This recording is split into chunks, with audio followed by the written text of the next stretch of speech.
hello. Hold on, I gotta turn down the volume a bit. Okay.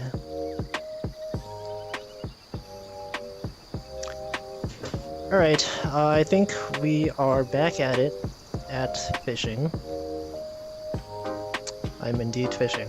Alright, how's the audio? I feel like I have to adjust this every time. Let's see, is this... I should like figure out a volume to set this at so that I can just know to set it at this every time and not have to... Okay, audio's fine. Alright, so we're back fishing again. Remember when I used to stream games other than fishing? I don't, because it's been forever. last time I actually streamed a game probably... Actually no, last time I streamed a game was Pistol Whip. But then before that was like Mario 64. And I actually never finished that, but anyway, we're back fishing, because it's like the perfect Zatsudan type stream. And you know what? To make things different, let's go in night mode today. We've been playing daytime for a bit. I haven't been nighttime fishing in a while. Oh man, it's dark. Let's just do this for a bit, I don't know. Oh, but it's also harder to see the fish. So there's the big fish that I failed to catch last time. And I don't know if I'm gonna try to catch it this time. Actually, you know what? Let's go back to daytime mode for a short while and then we'll see. We'll see if we can catch that fish. We'll give it like one try, or two tries maybe. If we can't catch it, we'll just go to nighttime mode. Zatsudan is basically just like a chatting stream. It's the Japanese word for like chatting, I guess. I think people on Twitch just call it just chatting. There's like a category on Twitch called just chatting, but VTubers, they use the word Zatsudan for some reason. So that's what we're gonna do. Alright, so to catch the big fish, you gotta use this expensive bait. The golden one. So I don't know where it is. I think I saw it earlier, but we'll just give it a try. It's Monday. I feel like I don't usually stream that often on Mondays.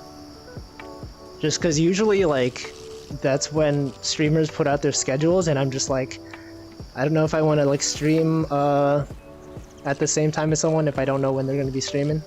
But I know Pomu's doing a karaoke at, like, 7 p.m., which is about in 2 hours. I will probably pull it up on screen, on screen? on screen. Just in VR, and we'll just do like a little short watch along of part of the karaoke, and just hopefully that goes okay. Oh, here's a big fish. Okay, well we're gonna give this an attempt. So unfortunately, right off the bat, I'm probably not gonna be able to read chat for several minutes, because this fish takes a long time to catch, and I'll probably fail again. But just might as well give it a try.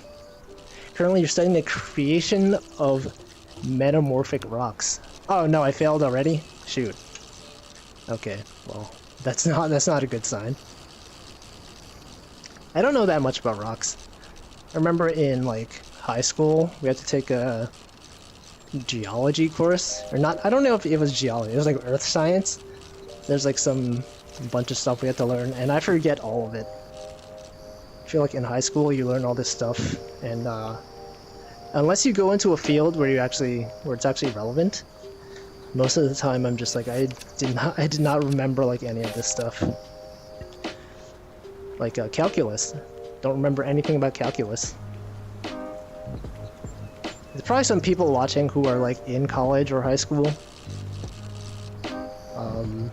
Hopefully what you're learning now is still relevant to what you're gonna be doing like 10 years from now, but I don't know, we'll see.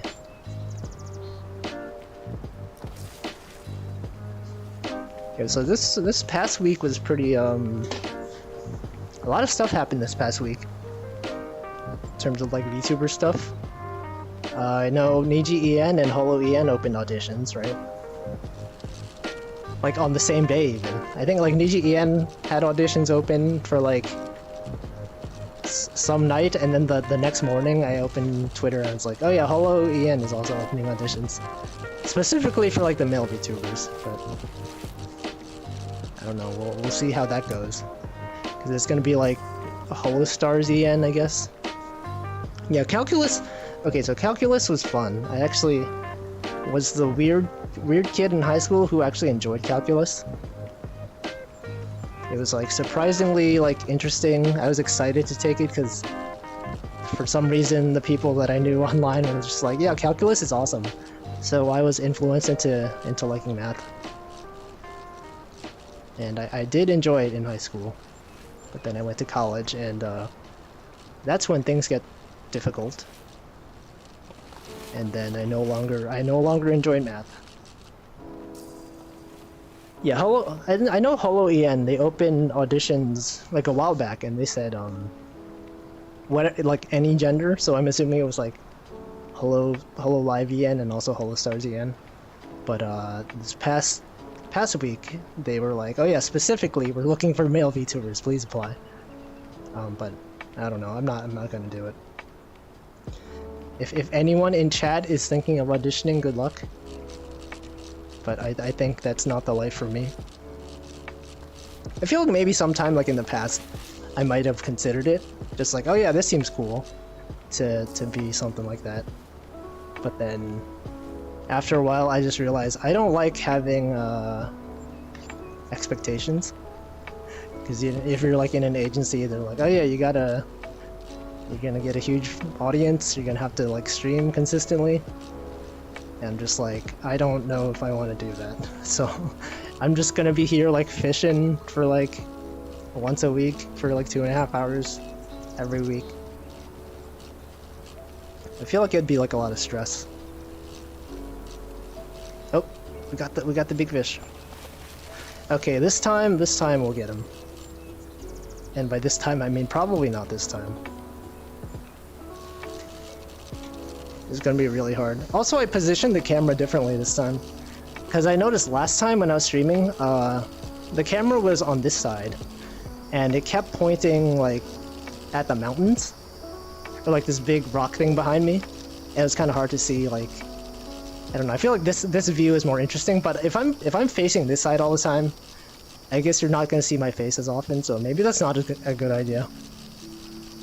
Maybe I could, like, row the boat somewhere else. So the view is nicer.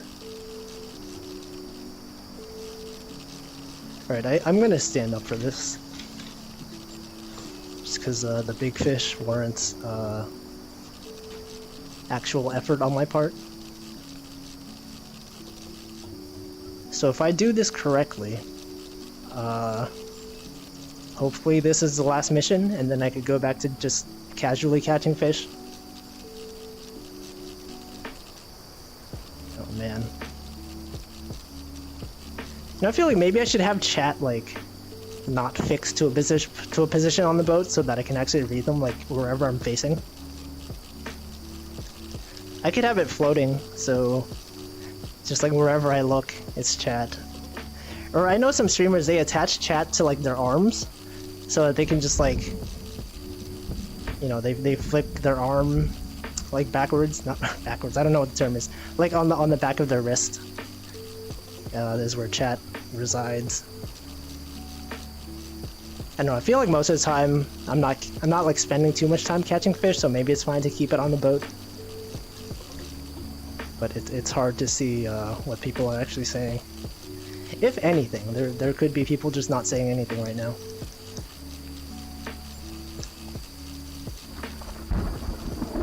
We got the nice rain sounds. It's been getting a lot warmer today. I noticed. I looked at the weather, and it's like 70 degrees Fahrenheit. I guess it's finally like becoming spring-ish.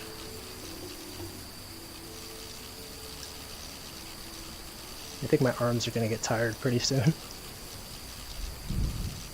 Okay, now that the fish is over here, I can glance at chat. Okay, I'm glancing at chat. What am I catching? I'm catching a large fish. Hopefully, I think this is the legendary fish. Possibly the last fish I need to catch. But it's a pretty big one. Last time I was like reeling in for like 5 minutes at least, maybe. Oh god, I see a super chat. I will read it when I have the when I have the time. Okay, hold on. Oh no.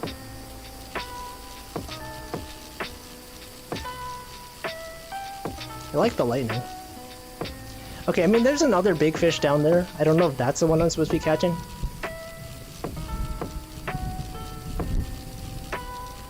Okay, from the corner of my eye I can see the super chat is a Korean super chat based on the currency. But I can't read the message yet. Okay, you got a plane flying overhead? Oh god. What's the weather? Oh no, I failed. Alright, I failed. This one's hard. This is like the main fish that I've been really failing to catch. Okay, let's see what's going on. It's finally 7 degrees down in the south too. I would have assumed like, you mean like in Florida or like, I don't know, because it's like unusually warm, I feel like right now. Hello Toaster. Wow, your painting skills are so cool. Oh, thank you. I mean, I haven't drawn in a while, so maybe someday I'll get back to drawing, but for now I'm just chilling. What Northerners consider warm is funny to me. You're gonna get into one of these like, oh, people who live in the south or people live in the north, you know, temperatures. Georgia. Oh yeah, we had someone from last stream talking about Georgia. Okay, well, you know what? I think I'll go back to catching regular fish and not the big ones for now, so we can actually focus. Let's go night mode.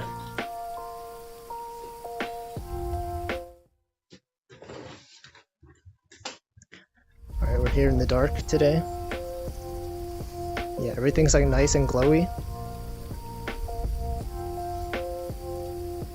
I noticed that on stream, it actually looks a lot brighter. The headset that I'm wearing, it looks very dark. But when I rewatch the like replay, the VOD on YouTube, it's usually a lot easier to see. But yeah, how are you guys doing today? It's Monday, so it is the first day of the week. Oh god. Also, I had like fried rice today, so I feel like my voice is maybe a bit, you know, like when you eat oily foods and you just feel it in your stomach. That's me right now. You never felt true cold before you went to Chicago. Yeah, I heard Chicago is really cold. There's been a few times in New York where it's been like below like 10 degrees Fahrenheit. I feel like it's been a while. Also, like I haven't had to go outside in a long time, so maybe that's another thing, because like I'm at home all the time, so it's like we have heating. But the few times, like a few years ago before COVID, when you would actually have to like commute to work and stuff like that, it'd be like freezing temperatures and snow and ice everywhere, and it sucks. You guys ever like slipped on ice before? I feel like a few times when I've like going between the office and the train station and stuff like that, I've like slipped on ice a few times. There's like one place near my work where there's like people selling like illegal handbags and stuff like that. And there was like ice on the street at the time, and then I slipped on it, and those people, they're just like, should we help him? We should not. I don't know if we should, like, you know, because they don't want to get in trouble with the cops or anything if they see me like on the floor and you have these people selling illegal handbags. I'm gonna question them. So they didn't actually help me out. I had to like get up by myself. And then there's a few times when I was like in front of Rite Aid and I slipped on ice. Thankfully I was like wearing a really heavy coat, so it actually didn't hurt. But it's always unpleasant. You have it was awful? Yeah, it's like, I don't know, it's not fun. I've also gone ice skating a few times. Whoa, what the? Oh, we got a fish. Yeah, ice is Ice is bad. Okay, so we got a fish. It's hard to see in the dark. Just got a regular fish. 1.4 kilograms.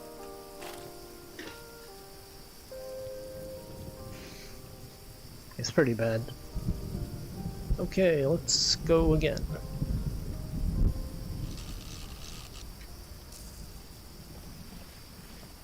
I was also programming, and I got tired of doing the project that I was working on. I was in Chicago the year they had their real bad freeze.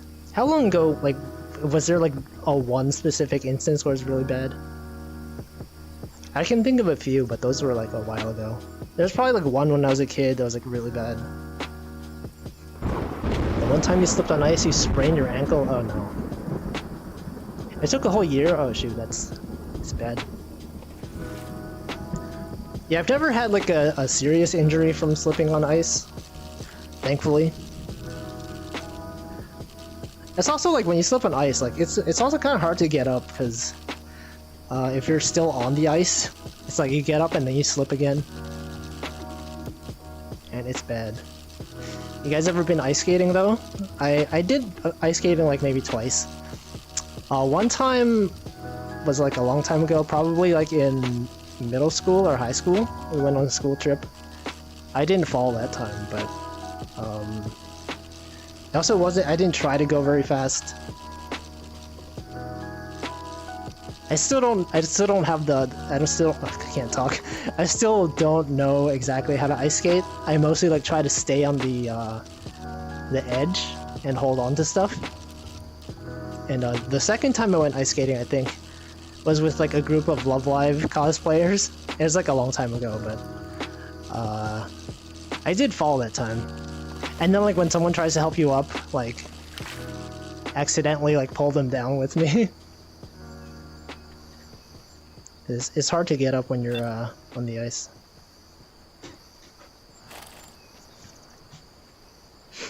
Yeah, ice skating, I don't know, I get really scared of falling, but it doesn't, I guess it doesn't hurt that much. It's also hard to, I don't know how to move around on ice skates. It's like awkward to walk. It was January 2018. That was only 4 years ago. 4 years ago. I feel like when I think of 2018, it feels like 2 years ago because usually you think of like 2020, but it's a whole 4 years ago. Wow. Get to switch from your phone to your PC.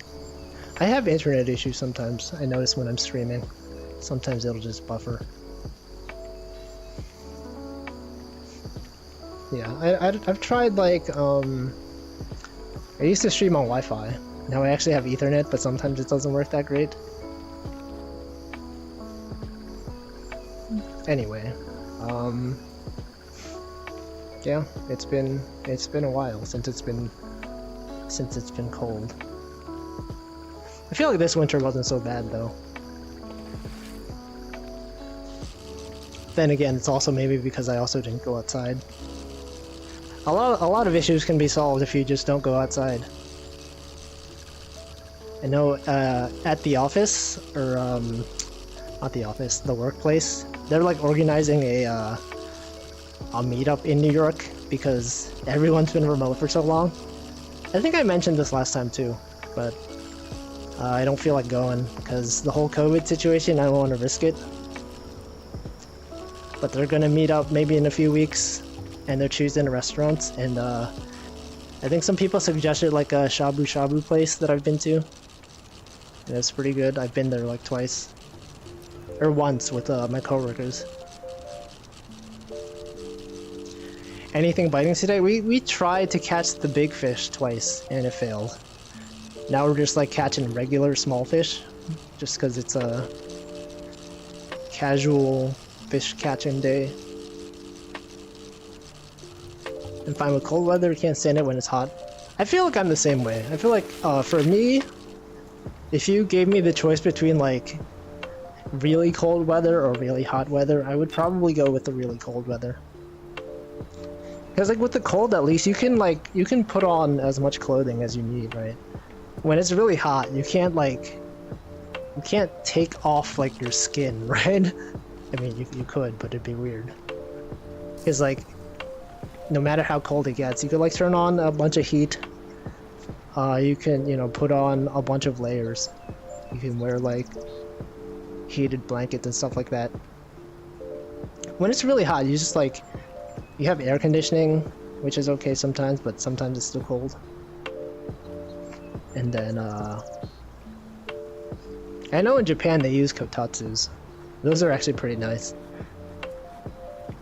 I think the reason for that is because, like, heating in Japan is not as big of a thing. They don't have, like, central heating, I guess, in a lot of places. So they have to use, like, small radiators and things like that. So kotatsus are pretty nice. From SoCal, 46 degrees is freezing. That's like... yeah, that's like regular, like... I don't know what to call it. Like, spring/autumn weather here. But yeah, I did mention a while back, I went to California once during the winter. And it was like, it felt like summer. And I wasn't used to it. I brought a whole jacket and everything. And I didn't actually have to wear it. The only thing that bothers me when it's cold outside is that your fingers go numb. Yeah, oh yeah, that happens, right? When you're like cold enough that it actually feels hot. It's like this weird feeling when it's like, I don't know if it's like hypothermia or what. But like when the temperature gets cold enough, your skin or like your body just feels like it's like hot somehow. It's probably like a scientific explanation for it. Everything can be explained by science. I miss my 80-degree weather. I feel like 80 degrees is like... it's hot to me. I think my ideal like weather probably would be like mid maybe like 70. Well, we got a star shower, meteor shower, I don't know. The first time I saw this in game was when I was streaming it, but it was like mic off, and I didn't actually get to react to it. But it looks really cool. I don't know how well you guys can see it, but it's very pretty. Because it's hard to see anything else in the dark. That's part of the appeal, though. You were born in a hot area, so you don't mind at all. Yeah, I guess it depends, like, where you grew up. As someone who grew up in New York, like, I'm used to... I know, like, some places don't have humidity, really. Like, in California, I had some friends who came over from California to visit during the summer. And we were in a train station, underground, and they saw, like, paint chipping on the wall. And they're like, yo, what? I've never seen that before, somehow. Like, which I thought was weird, right? Paint, like, you see paint chipping, but I guess they're like, oh, because it's humid. I don't know, that was just weird to me.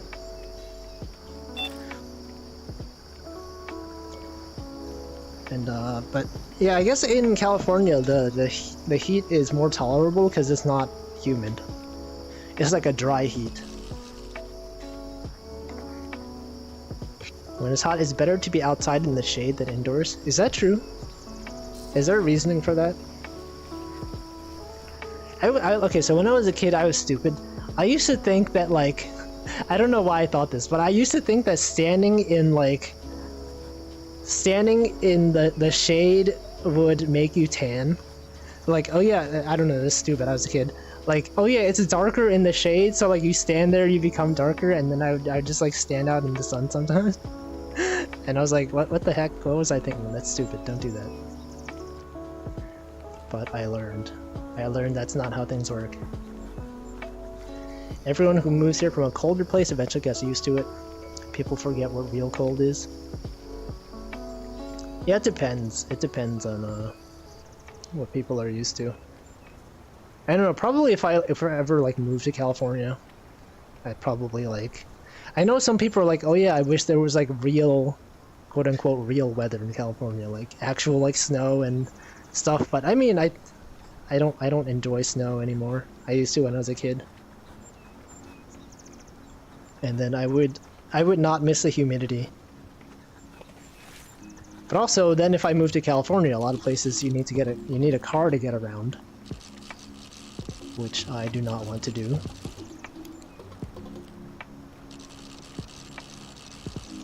I would like to have like good public transportation. I guess now it doesn't matter as much because of course I don't go outside as often anymore. But once COVID ends, if ever, and I actually get to go outside, it would be nice to have public transit. Oh, it's nighttime in-game. There's a toggleable night mode. So it's not based on like real time. You like put on a night mask and then it just becomes dark or daytime. There isn't like a sunset or sunrise mode, but it would be cool if there was. I think it'd be really pretty.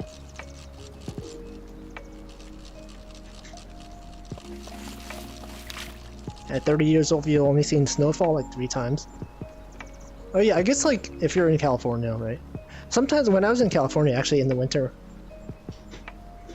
there was like, I saw snow in the mountains though. I guess if you go mountain climbing, you'll see snow, but other than that, I haven't experienced it. I mean, in the West Coast, I mean. I experience it all the time in the East Coast. Also, when I went to Japan a few times, it's been snowing. I love camping at a cabin even during winter storms. Okay, so recently I've been getting YouTube recommendations. There's like one channel where there's a guy who does like car, like I don't know what's called. He like lives in a car, but it's not a car. It's like a little van, and he has like a little like cube-shaped house on the back of it. It's actually pretty cool. It's just like him traveling around and him like preparing meals on his small stove and like sleeping in his car. And I got that recommendation a few times and I was like, this video is 30 minutes long. I don't have time to watch this. But yesterday I was like, I had nothing to do. So it's like, alright, I guess I'll watch this like 30-minute recommendation of a guy going car camping. And he had good choice of background music and it was actually really comfy. It has like 12 million views. You guys have probably gotten it recommended. Or I would not be surprised. It gave me like real like Euro camp vibes. Yeah, he was in a snowstorm. I saw that one. Let's see. In California, people go to the snow, which means taking a car trip to the mountains. Yeah, does it like if you go like on the mountain, if you go mountain climbing in California, can you see snow? Is it actually cold up there? Don't move to Cali, gas prices are expensive. Oh yeah, I don't even know how to drive. I don't have a driver's license. There's no reason to drive in New York, really. Humidity is I hate humidity. It's like the worst. Oh yeah, it's also fire. Things in California are also always on fire. I don't know if it's as bad now, but I remember like a few years ago, there was like all these reports of like, oh yeah, we got another forest fire, and people would always wear those N95 masks.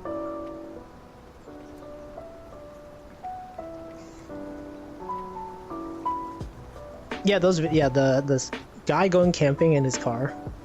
I watched 2 of those videos yesterday. I forget what the channel's called. He has two channels. One of them is like the regular one, and then he has another one without audio. I mean, without background music. I guess it's like ASMR, but I don't know. I'm not into that. But the one with background music was nice.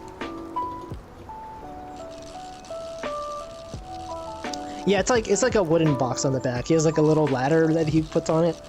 He has like a little like stove. He has like the sandwich maker thing. And it's always like him like, you know, it never shows like where he's actually going. Like you can see it through the window or like in the establishing shots. But he doesn't show like him actually going outside. It's just like him inside the cube. It's pretty comfy though. He's like, he makes sandwiches and stuff like that.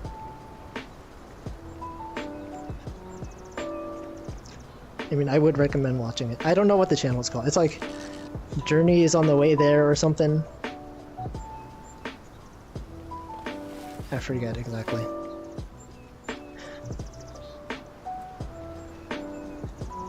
I think it's a different one. It's not Matthew. I don't think I've seen Matthew post it. It's like a Japanese guy. There are people who don't drive even during adult ages. In New York, you don't really need to drive. If you live in New York, you can get by living with public transportation. I think a lot of people are like, people who don't live in places that have public transport, the only real way to get around is like with a car. I guess if you have a bike or like a scooter or whatever, but I've only ever like taken public transport. And there's not really much reason to drive here. I think there's also an issue with like, everything is like car culture nowadays. I know when I went to California, I visited a few times and I was always surprised. You would go like, this was in Los Angeles and I know the traffic is awful there. The traffic is awful. But there's like a carpool lane, and to be in the carpool lane you just needed 2 people in your car. And so the carpool lane was basically empty and you would have like all these cars going on for like miles that had exactly 1 person in them. And I was just like, wow, there's like thousands of people, like thousands of cars, and like all those cars have exactly 1 person in it. It just feels bad. It's like if we invested in like trains that actually were good, it'd be cool. Like I remember when I went to Japan, I was like really impressed with like the whole like public transportation system. And then I came back to New York, and like it's not as bad as places like California, but I was just like, man, this sucks. Why can't we have like good high-speed rail in the US? If only I thought about moving to New York. Oh, from California. I don't know. It's like, I guess it's like really expensive to live in cities. I think most people I know, they don't actually live in like Manhattan itself. Like most people, when they think of New York, they think of New York City, which is like mostly Manhattan. But most people I know either live like in New Jersey or like the outer parts of New York, like either in Brooklyn or Queens. I don't know many people who actually live like in Manhattan. Sometimes I get YouTube recommendations also of like apartments in New York for some reason. Just like here's like $3 million apartment in New York. Here's what it looks like, and it's like 2 rooms and they're tiny. And they're like, oh yeah, but this is located like, you know, near Times Square. And I'm just like, why would I want to pay $3 million for like this tiny apartment? But then on the other end, there's also people who live in like remote places, and they're like, oh yeah, with you know, 100K you can buy like a huge mansion. But it's also like in the middle of nowhere. Oh, Buffalo. Okay, Buffalo's like pretty far from. I don't know. I've never really been upstate that often, so I don't know.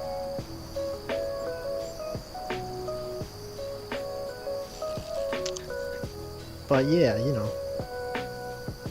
Cities are cool, but city living is too much for me. Yeah, I think, oh, I just got a notification on my phone. Hold on.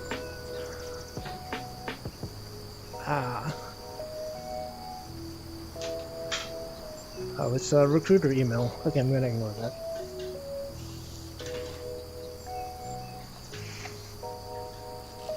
Yeah, I don't know. I've lived like near a city my whole life, so I think I got used to it. It's nice having things nearby. Like you don't have to like take a car to go to places.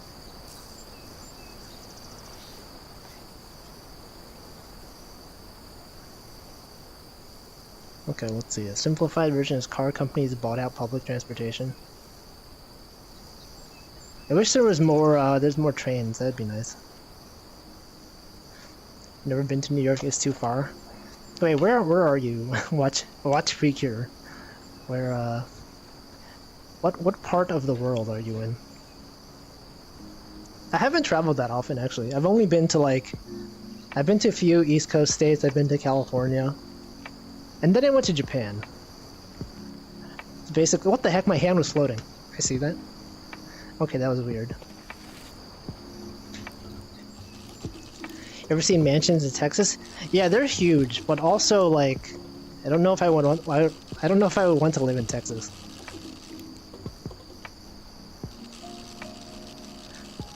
I'm too used to not needing a car to go places. But yeah, you can get like pretty big houses if you're not living like in the city. Like some people probably like have a huge mansion and a farm even. But then like to get to the nearest store, you have to like take a car ride like 30 minutes to go somewhere. That's not for me.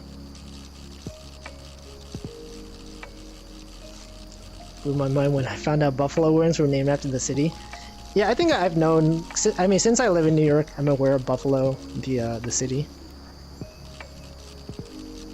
So I've always known, but I'm not really a fan of buffalo wings myself.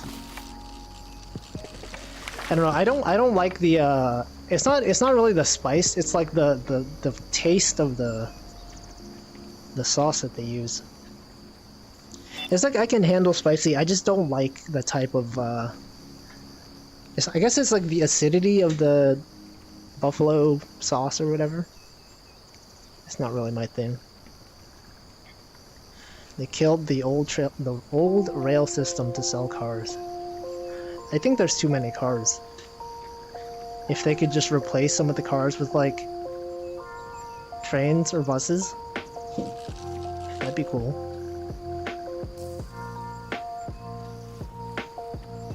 Is it very easy to use transportation? Is it usually crowded? It depends when you go. I guess during rush hour it could be crowded. Especially like if you go to like Tokyo and it's like near rush hour, you know those videos of like the really crowded trains and you have like people who work at the station, they're like pushing people into the trains. Their job is specifically to like push people into trains to make room. I've never seen it that bad, but it could get pretty crowded. I guess that would be an issue nowadays with COVID. I haven't actually been on a train since like maybe the past 2 years or so. So I don't know what that's like now. But it's usually not that bad, I guess. I mean, it could be worse. What is NIMBYs? I think I've seen that word. What is that word? I don't know. Oh, Los Angeles, okay. Living in Texas, a 2-hour drive is a daily commute. I know some people who, at my workplace, they work in New York, but they lived in like Connecticut, so they have to take like a 2-hour train ride every day. I'm just like, why don't, like, that seems like unpleasant. But I guess like some people, if you take the train, I guess you can still do other stuff, right? You have your laptop and you can do stuff. But if you're driving the whole 2 hours, that would suck. My commute when I was working in Manhattan was about an hour, maybe like 45 minutes. I would take the train, like, because I don't live like near my workplace. It's pretty far. So every day I would commute like 45 minutes each way. And I don't miss that at all. I like working from home now because I don't have to commute. Property tax is pretty high in Texas. What's considered like high property tax? Because I have no idea.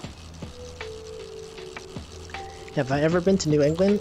Does Massachusetts count as New England? I'm not good at my geography. If it does, I've been to Massachusetts. Wait, it should be, right? Massachusetts is where Boston is, and Boston is, they got the New England clam chowder. It is? Okay, I've been there. I've been to Massachusetts like once as a kid. One of my family just took a trip to Massachusetts for some reason. And then I also went to Massachusetts another time in college because we did like we were doing a competition. Like in school, you do like these not programming things, like electrical engineering. You'll have like your senior project, and then you'll go like present your project at different places. And so I guess MIT and like a few other places, they had like these competitions, and we attended them.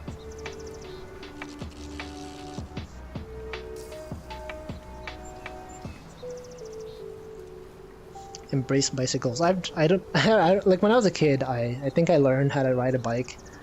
I'm pretty sure if you asked me today, I probably would not remember. Like people are like, oh yeah, riding a bike is muscle memory, right? It's not hard to get back into it. I don't know if that's true. I don't think I would remember how to ride a bike. Like I think I just got the hang of it as a kid for like maybe a day and then I stopped doing it. So probably if you asked me to ride a bike today, I'd probably fail really hard.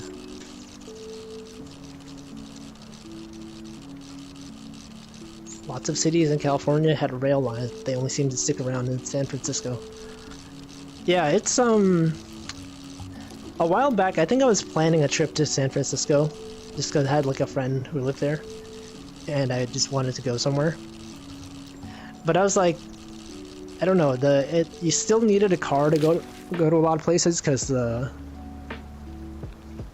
the railway didn't really go to a lot of places.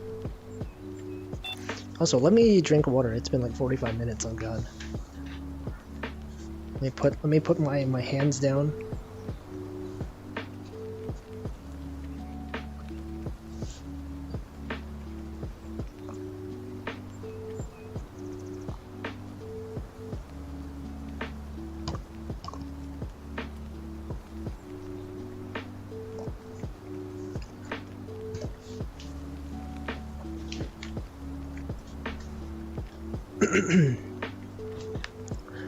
Arkansas schools serve godlike lunches. Oh. I feel like maybe like in the South they the portion sizes are bigger. I've watched a few like videos of people traveling to like different places and eating the food there, and whenever they go to like some place in the South, the portion sizes are always huge in comparison to what we get here. You're just like, that looks nice, and it's like really cheap.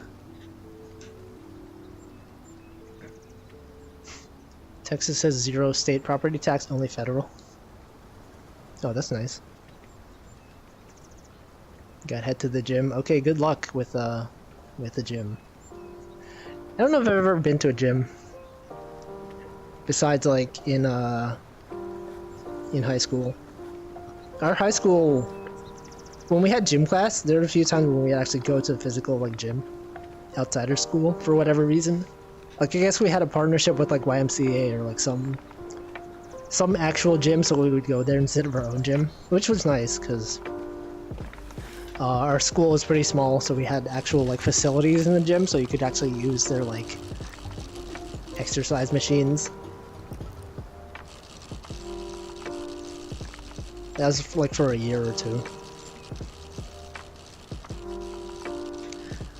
It's been a couple of years since you rode a bike. If you feel like you could get on pretty easily. I feel like probably most people would feel the same way. I guess because I didn't really ride a bike that often as a kid. I don't think I would be able to.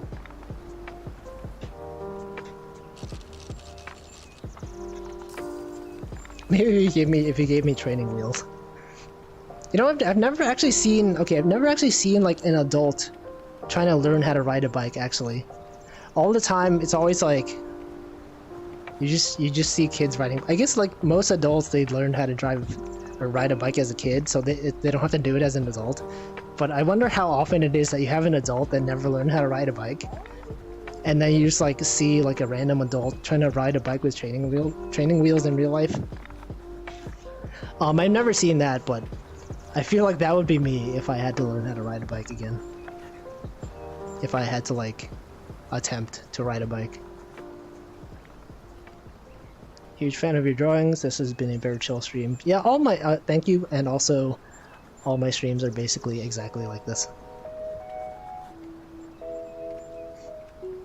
It's basically just a chatting stream, but with gameplay in the background. I can also ride a bike, but it's been a long time. Yeah, I haven't had a reason to ride a bike. You guys ever had those like Razor scooters as a kid? I remember when I was a kid, it was like they for some reason got really popular, and everyone was like, I need to get a Razor scooter, and some people had like bootleg versions that weren't as good. I think my parents got me like the non-brand name version, and you could kind of tell the difference, right? I had friends who had the Razor scooters, and I had like the knockoff version, and then I just like compared them, and it's obviously the quality is very different. But you know, it was fun. You get a scooter, just ride it around. But there's also the issue where like, if you swing the scooter like too far in one direction, it hits your shin, and it just hurts really bad. You know, the scooter is like, let's say this is the scooter, right? And you have like the part that you stand on is like over here. Let's put it like this, right over here. And then you swing it around, and like your leg is over here, and like it like slams into your leg. Oh man, those were the days.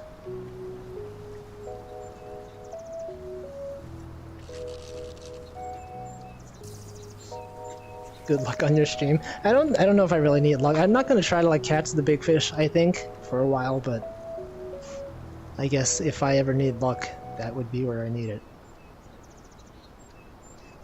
It does take some practice to get used to riding a bike. Yeah. I don't know, when I was a kid I had like a really small bike. But I never really got used to it.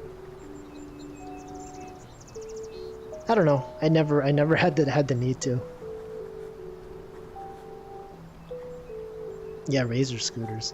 It's like Razor with an O, like R-A-Z-O-R. I guess that's normally how you spell Razor. But they also have the Razor phones that are spelled that way, R-A-Z-R. I think those made a comeback at some point. And then they have like a new version of Razor phones that aren't exactly like that. Reminds me of when hoverboards were a thing. You know, I never really saw those like in public. I've seen videos online of people riding those like so-called hoverboards. I don't know why they call it those. They don't hover at all. It's just like a thing with two wheels. And I don't know. I guess they were popular, but I've never seen them. Didn't they ban those, like the hoverboards? I think they banned them in New York at least.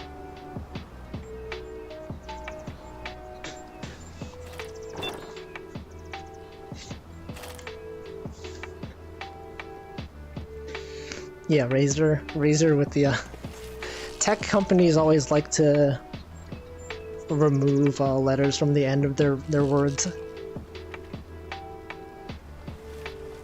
Like Tumblr without the E.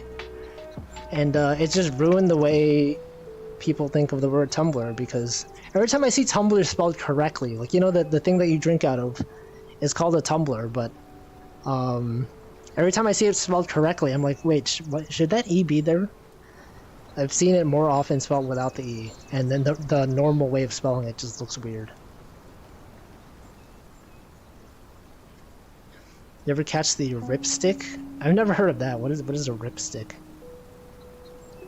Yeah, the hoverboard's basically like a Segway without the thing that you hold on to. Oh right, yeah, okay, the hoverboards, they had like a charging issue where they exploded. I forgot about that. That's probably why they banned them. Hoverboards during high school. I don't remember when those came out.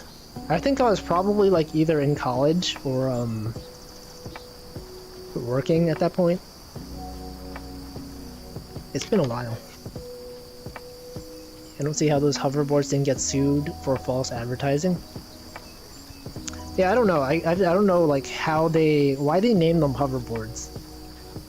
what else could they have named them? They're just like two-wheeled things. Just call a product two-wheeled thing. But yeah, we talked about how non-dairy milk companies no longer are able to say like soy milk because they're not actual milk. Things like that. I guess there's not as much regulation over how you can use the word hover, right? This thing doesn't actually hover. Actually, I remember watching, so like in high school, I think I watched some science video about like string theory or something, and then they had like a speaker come on and she was like, oh, when you're sitting on a chair, you're not really sitting exactly on the chair because the molecules are suspended slightly above the chair. So technically you're not actually sitting on the chair. You're like, everyone's always levitating. And then my teacher was just like, that's stupid. You're just redefining the idea of sitting. And that always stuck with me. I don't know why I brought that up. It just reminded me of a story. I guess the hoverboards are technically, they're like hovering a bit above the ground. Just like everything else hovers. Just like, you know, just a little bit.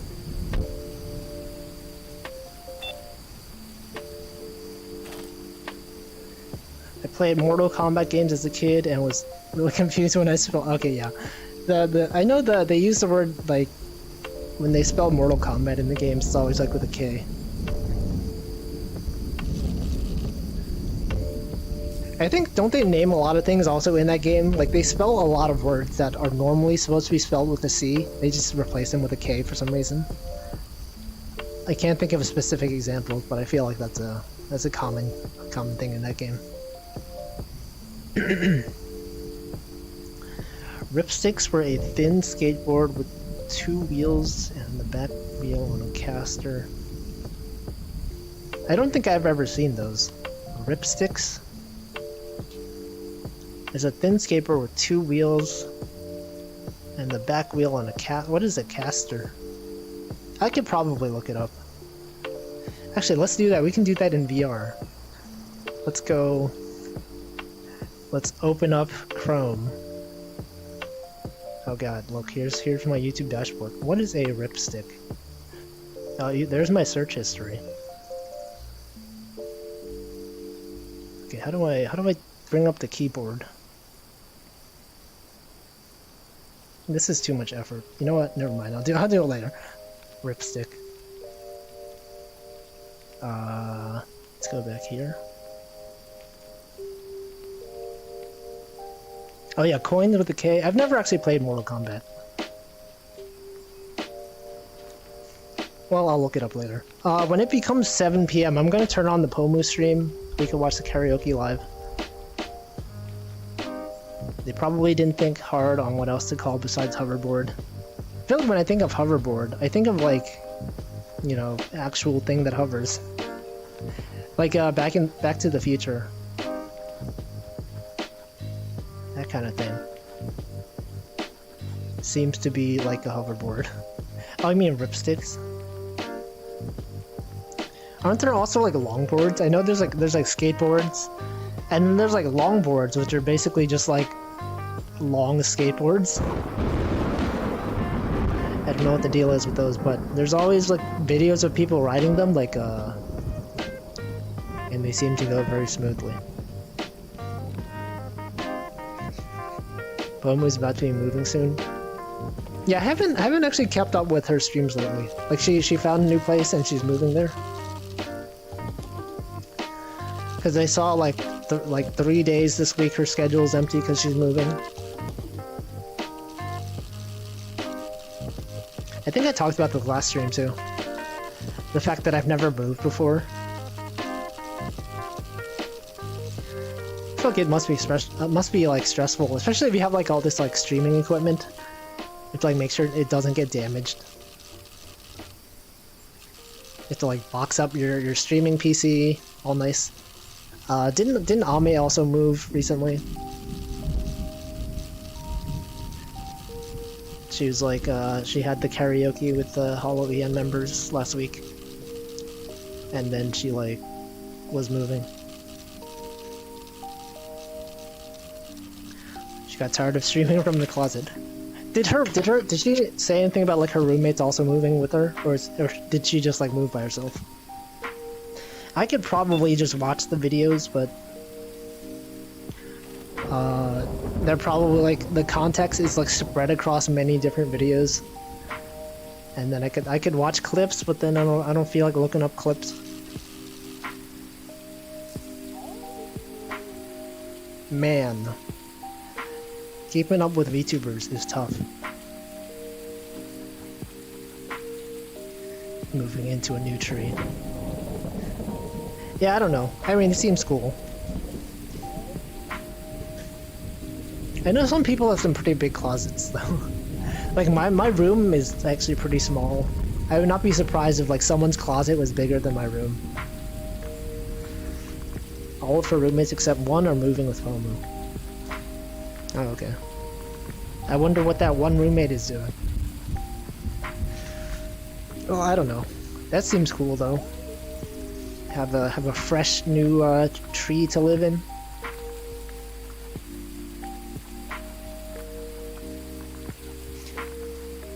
Anyway, this rain is nice. It's been a long time since I've fished in the dark.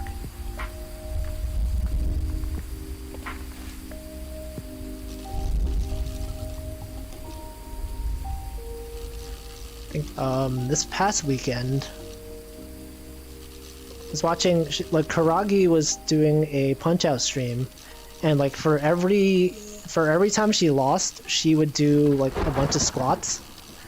And I think the first time she did it, I was just like, well, I think I'll do squats also, because I haven't actually played Ring Fit Adventure in a while.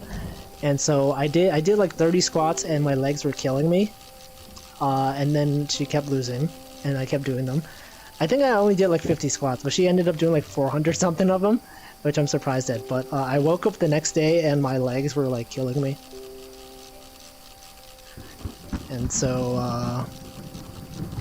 I don't know, I feel like squats are probably harder if you're taller, right? Because you have to like move down farther.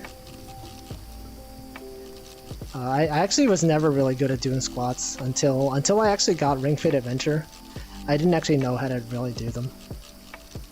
Which sounds stupid, right? All you do is like you move down and then you move back up. But I think Ring Fit Adventure like teaches you like proper form and like timing and all that, because like in Ring Fit Adventure you have to like lower down and then you have to like, hold it for a few seconds and then go back up, rather than just going like down and up at the same time. But since I got VR, I've mostly been doing my exercise in VR instead of Ring Fit Adventure. Haven't really used my Switch in a while. Like I bought Pokemon Legends Arceus. I played it for a bit. And then I just stopped. This is like my common trend with all Pokemon games. I'll be like, yeah, this seems fun. I'll play it for like a few hours. And then I get tired of it. And I never go back to it. If you tried burpees, you're gonna give up easily. I don't really know what burpees are. I know they were named after a guy who's named Burpee. I'm just like, that's a weird name. Why did they call it that? It's just named after a guy. But yeah, I've never been like very good at exercise. I'm not a very athletic person. Reading this rainy weather normally is considered good luck, but it can't be good for fishing. Don't all the good fish come out when it's raining? Actually, don't know. I know in Animal Crossing there's some fish that only come out when it's raining. I don't know if that's accurate to real life. Farties. Beat Saber is pretty good cardio if you do the hard difficulties. I feel like with Beat Saber, the built-in songs that come with the game, they have a pretty good spread of difficulty. Like the hard songs aren't like too hard. They have like a good mix of like normal songs. if like I tried downloading some custom songs and they always either are way too easy or way too hard. There's like no in between for me. So I just like play the built-in songs for a bit. I think at first I was like, man, these songs, I don't really like these songs. But then after playing them a bit more, I'm just like, okay, they're actually they're not bad. I've mostly been playing Pistol Whip. It's like a rhythm game shooter, and you have to do a lot of like squats and like dodging your head back and forth and like holding your arm out. It's actually a pretty good exercise. I think the day after I played it, my body was like extremely sore. And they also added two new maps in a recent update.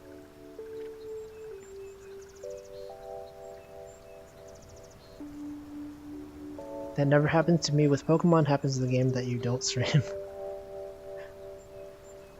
Yeah, I mean, I wasn't really streaming Pokemon even. Time to catch some coelacanth. Actually, I think that fish exists in this game. It's just called something else. This game comes with like fake fish names for everything. Like we have this one, this game calls it a Lacolanth or whatever. This is like based on the coelacanth, and they got like this weird legendary fish whose name is crossed out. Yeah, Pistol Whip is good. There's like, I've seen some videos of people playing Pistol Whip where they like don't do the rhythm aspect of it at all. They just like play it like a regular shooter and it sounds awful. But then you watch people who usually do Beat Saber videos of them playing Pistol Whip, and they know the rhythms and it looks really cool. Yeah, my legs were sore after playing Pistol Whip. I feel like that's my most played VR game after this one. Probably have like 30 to 40 hours of that game. Like I think like every few days I play for like 2 hours, and it's really fun. Would recommend if anyone is looking to get VR. Pistol Whip probably is the best game. I like it more than Beat Saber. I don't know, Beat Saber feels it feels a bit unsatisfying after playing Pistol Whip a lot. Like you get the satisfaction of like, you know, you pull the trigger and like it makes a sound and you're like shooting people. And then like when you go to Beat Saber, it's just like, you know, ow, I just hit my headset, ow. It's just like, I don't know, it doesn't feel as satisfying to hit the notes. Yeah, we got the fish. The fish are not biting. Let me row somewhere else. Let's row backwards. I think my favorite spot is like probably like over there somewhere. We got wolf sounds.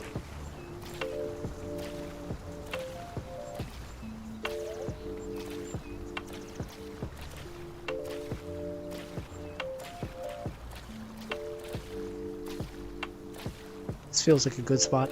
Well, I think this is not where the legendary fish spawns, but we're not trying to catch him right now. But let's go back to daytime mode because I can't see anything. Oop.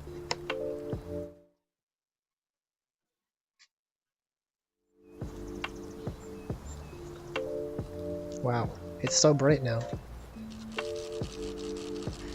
Okay, so maybe we can actually catch some fish now. Because I noticed I had the lure out over there for a while and nothing was biting.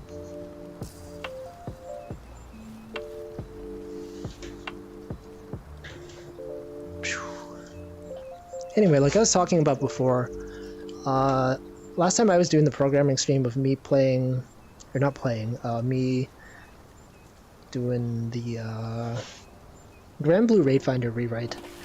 And I got to the front end portion of that this weekend, and I just gave up. I absolutely cannot stand doing front end development. So I finished like the GraphQL backend, And then I was like, okay, let's, you know, do the front end. It shouldn't be that hard, right? And then I was like fighting with the TypeScript thing, and I was like, okay, what if I just use something else? And then I was like browsing a bunch of things, and then I just didn't feel like working on it at all. So I'm just gonna give up and find something else to do. It's like turning on light mode in late night. Yeah. Yeah. It's only 6 p.m. so I wish this game had like you know, not just like bright day and like dark night. If it had like, you know, dusk or like late afternoon with the sunset, that'd be nice. But they haven't updated this game in a while, so I don't think they're gonna add it. You got over with Tetris, or are you still playing it? I haven't played Tetris since I got VR. I played Tetris Effect maybe like twice on this VR headset, and it's actually really cool.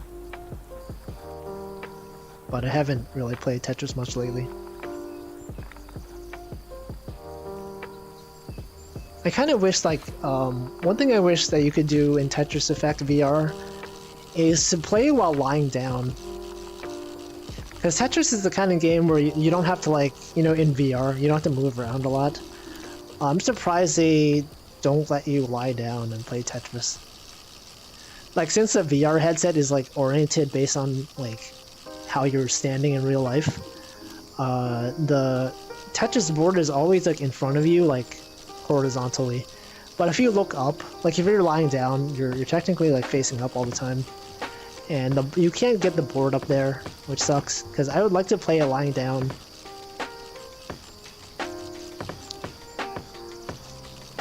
Yeah, Tetris Effect VR. I did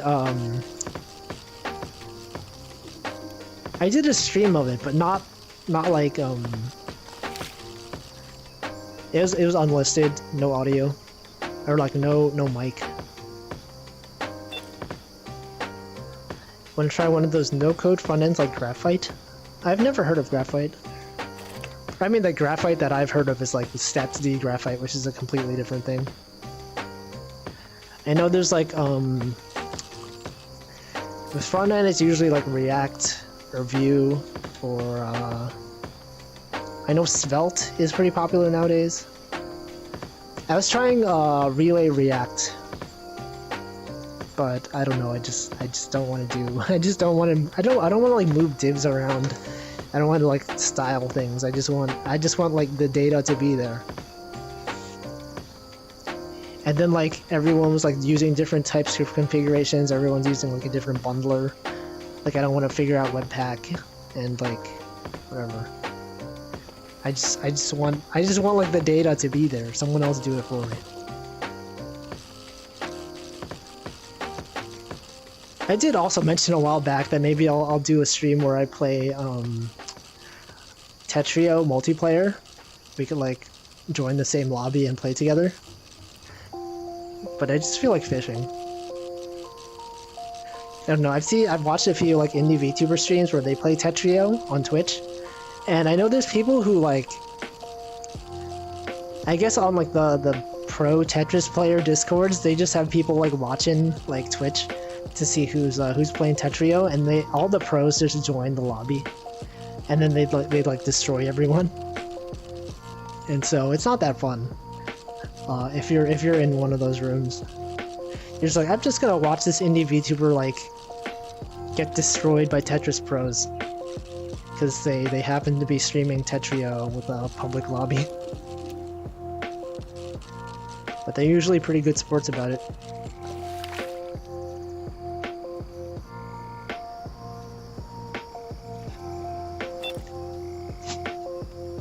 React Relays Enterprise? I mean, I like the idea of it. It's like, you don't have to say how to get your data. You just say what data you want, and then it just gets it for you. So like I wrote, when I was rewriting my Granblue Ratefinder API, I was like, I'm gonna make this API like relay compatible. It adds a lot of verbosity, like you have all this like edges and nodes and all this stuff, but then all the loading is handled for you, which is cool. But then I just don't want to... I don't want to have to, like, you know, move divs around. I hate, like, looking up Google, like... And also maybe it was because of the way I was doing it. I was writing it with, like, React Relay Native. Because there's, like, React Native, there's, like, you know, I wanted to make a mobile app out of it. And then there's, like, React Native Web, where, like, you can use React Native components on the web also, and it's, like, shared between web and Android and iOS. And it seems fine. It works. I just don't want to move divs around. I mean, I guess in React Native it's not divs. It's just like, I don't even know, views. Hello. Yeah, we got Sam in chat. We got Ryan in chat. Get any other people who have the same first name, last name? But anyway, since I've given up on programming for now, I need to find something else to do besides like watching VTubers. Yeah, they're like iPhone divs. You know, everyone's like playing Elden Ring, and I was just like, I've never played a Souls game. I don't know if I want to get Elden Ring, but I'm also like, I don't have anything else to do. I could like, I don't know, I could try to program the thing again, but I just don't like front-end development.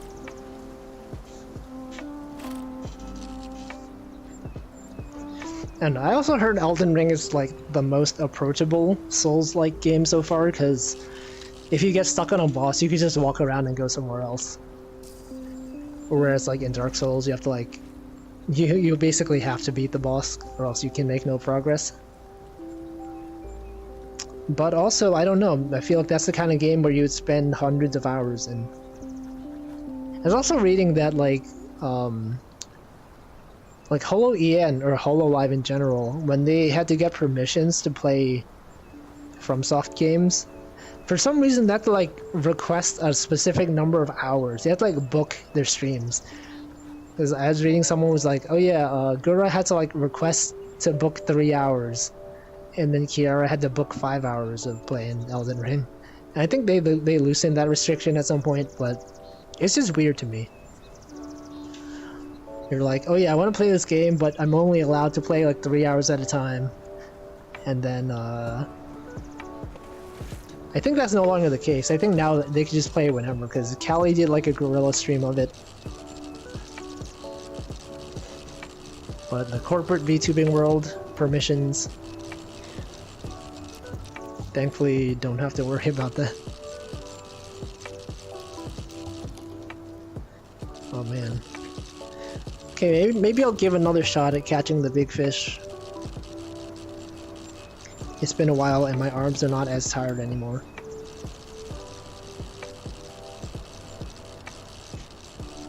I was also watching, this past weekend, indie VTuber Alice Sawyer. She was playing Gex, and I saw like recently, or today, I think they announced like Glover, the N64 game, is coming to Steam like in April.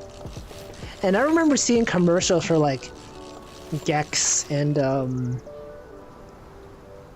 Glover and all these like platformers back in the day, but I didn't have an N64, so I never played any of them.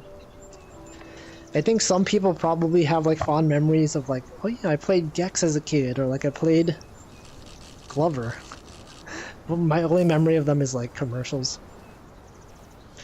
It's also like, they're weird platformers, and someone was joking like, oh yeah, Gex? What if we just called every platformer a Gex-like?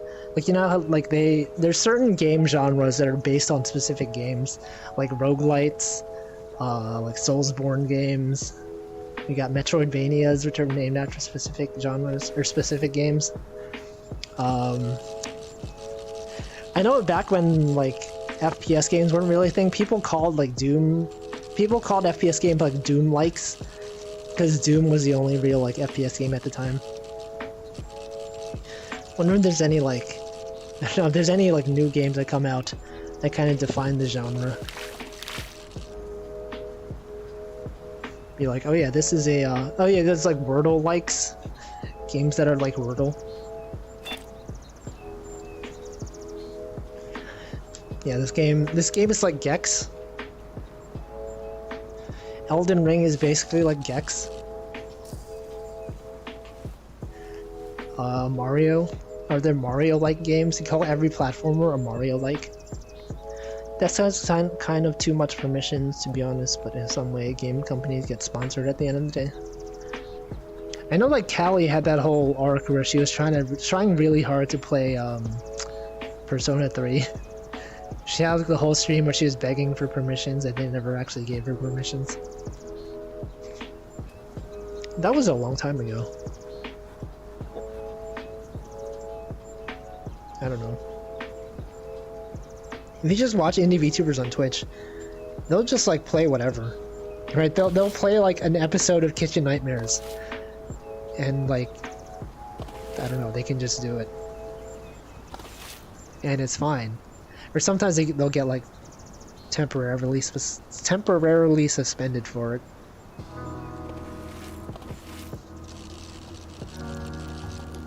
I wonder if like does VShojo need to get permissions to play games? Because they're technically like kind of like a corporation. Or do they still just like play whatever without asking? Oh yeah, speaking of that, I know Iron Mouse's her subathon ended today, right? Or yesterday? I tuned into part of it yesterday. It was like there was like around 50 seconds left, and then suddenly someone donated and it went back to like 10 minutes. And that kept happening. So I was just like, alright, I'm not gonna watch the end of this because it's probably gonna go on for like another few days. But it finally ended today. Also, welcome. Oh.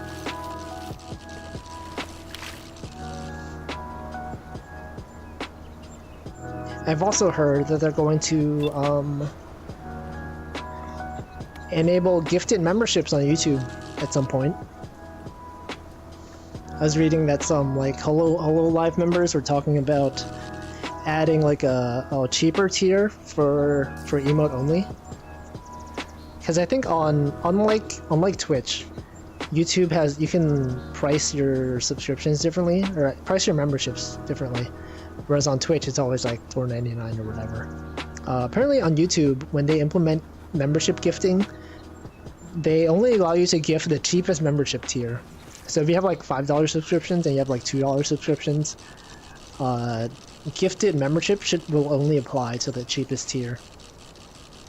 So some people are like, should I open up gifted memberships only for like $2 tier, and then that tier only gets access to emotes and not membership only content? Because I feel like on Twitch, you don't really have like sub only events, right? Sometimes a streamer will have sub only mode for chat, but there's usually no streams that are specifically sub only. I know on Discord, there's like some Discord servers where to get access to certain rooms, you have to like be a member or be a subscriber of the channel, and there's like bots that check. But I think on I forget what I was saying.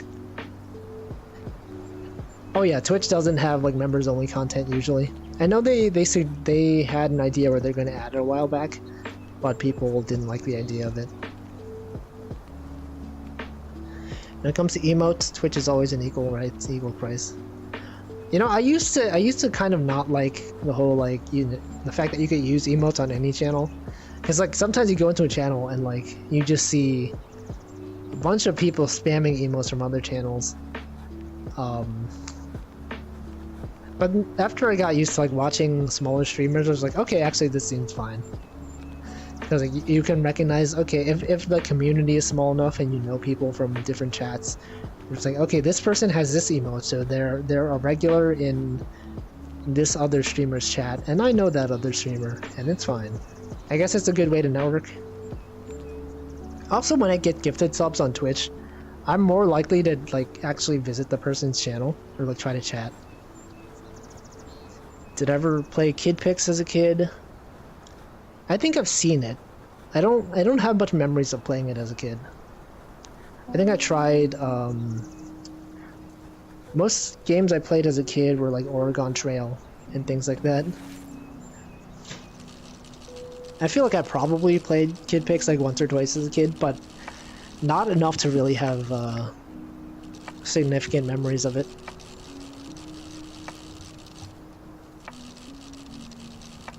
There was also like, I think in computer lab at school, we had this program that we used where you can make your own like interactive animations. And I don't know what it was called, but it was kind of like, you know how when you draw stuff in paint and you draw like a rectangle around it and you like drag it to move it around? Whatever program that was, they had something like that where you could draw something and then you could have like a button where if the user clicked it, you could play an animation. And the animation was kind of like, you know, you just select something and you drag it around the screen and it would just replay it. I have no idea what that program was called, but I used it a lot in school. Made a lot of cool animations.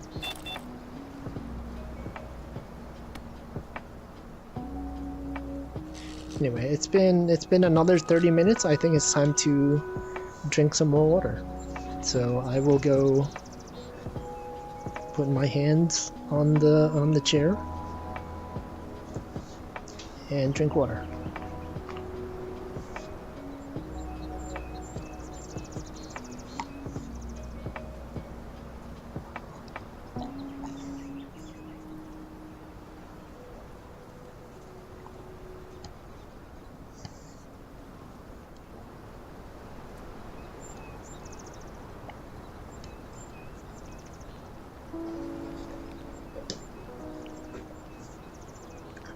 See, I also get like hand tracking. Like, I didn't pick up my controllers, but the Oculus Quest, I guess it's the Meta Quest now, right? They have hand tracking, where if you're not holding onto your controllers, you just put your hands up, and it picks them up. So sometimes I'll have issues where I put my controller down, but then the Oculus picks up my hands. And then, so now here's my hands, right? If my controller is down here, and then I grab the controller and it like, now it's synced to my controllers. Like, now my controller is like, wow, okay. Ouch. Am I winning? I failed to catch the big fish. Also, I don't understand these spam bots. What are you advertising? If you spam bots can somehow reply? What is ver.life? What is vor.red? Are those actual links to things they're advertising or what? Because they're not clickable. And I don't think people are gonna like type that in their browser to see what it goes to. Anyway, time to try to catch the big fish. I don't know where it is. We'll give it a try.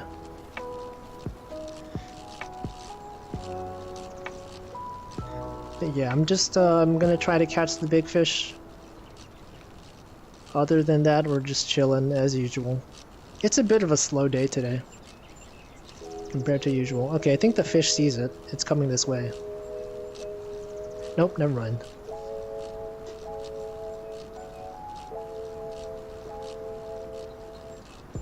So how are you doing today?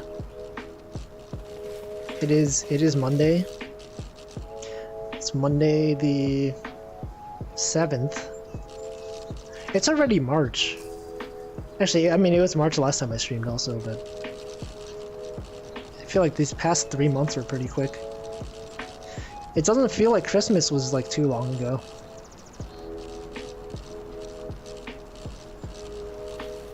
And also, like, I think at work, I've just been procrastinating a lot.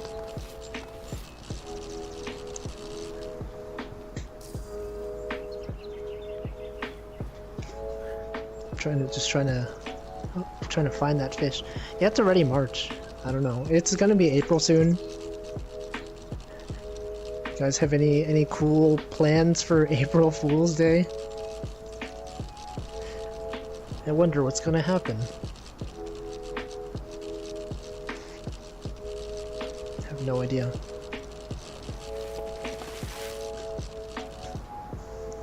Alright, well, I don't know where the big fish is. I'm just gonna catch the regular fish, I guess. Just go back. Oh, where'd the hook? Oh, it's still on there. Let's buy the nicer bait. Let's go. Let's get the $18 bait. See if we can catch some larger fish.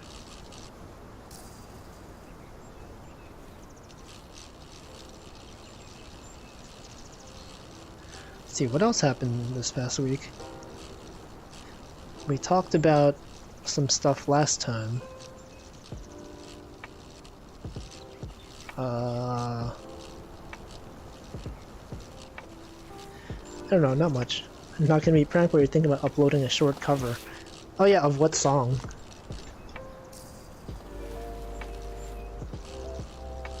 Actually, I've been noticing a lot of VTubers have been doing subathons lately. Like besides just Iron Mouse, if I go on Twitch and I just browse the VTuber tag, surprisingly, a lot of them are doing subathons that have been going on for a few days. I don't know if that's just like a coincidence or they all planned to do it. So I know some of them are like birthday streams. I know like Miori from Tsunderia, she was doing a birthday. It wasn't a subathon, but just like a long birthday stream that they keep it on while they're sleeping. And for me, I don't think I could ever do something like that. Just like especially like Iron Mouse, she did subathon for like 30 days. Like to stream for 30 days and like have minimal time for like privacy or like doing your own things. I don't think I'd be able to do that. Like, you know, they keep the mic on while they're sleeping and like, you know, basically you're just always, I guess it's not as bad as your VTuber, because I know when Ludwig did his like subathon stream, if you're like a webcam streamer, you kind of have to like be on camera all the time. But I guess if you're a VTuber, it's not as bad, right? It's not like they're not like physically seeing your actual room. They're just seeing your model. Yeah, 30 days. It was 31 days. It ended today or yesterday. Ollie is close to 1 million subs. Oh, that's cool. Wait, did Muna hit 1 million like recently? I feel like I remember reading that. I think it said like Muna was the first Indonesian VTuber to hit 1 million on YouTube. And I guess Ollie is getting pretty close to that. That's cool.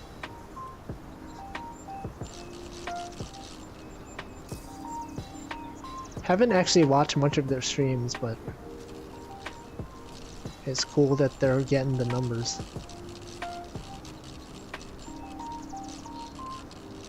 I feel like lately, I don't know, I haven't been watching as much like corporate VTubers. It's just been like into the rabbit hole that is indie VTubers. Just like I didn't know. Okay, there was a fish right there. It's pretty big.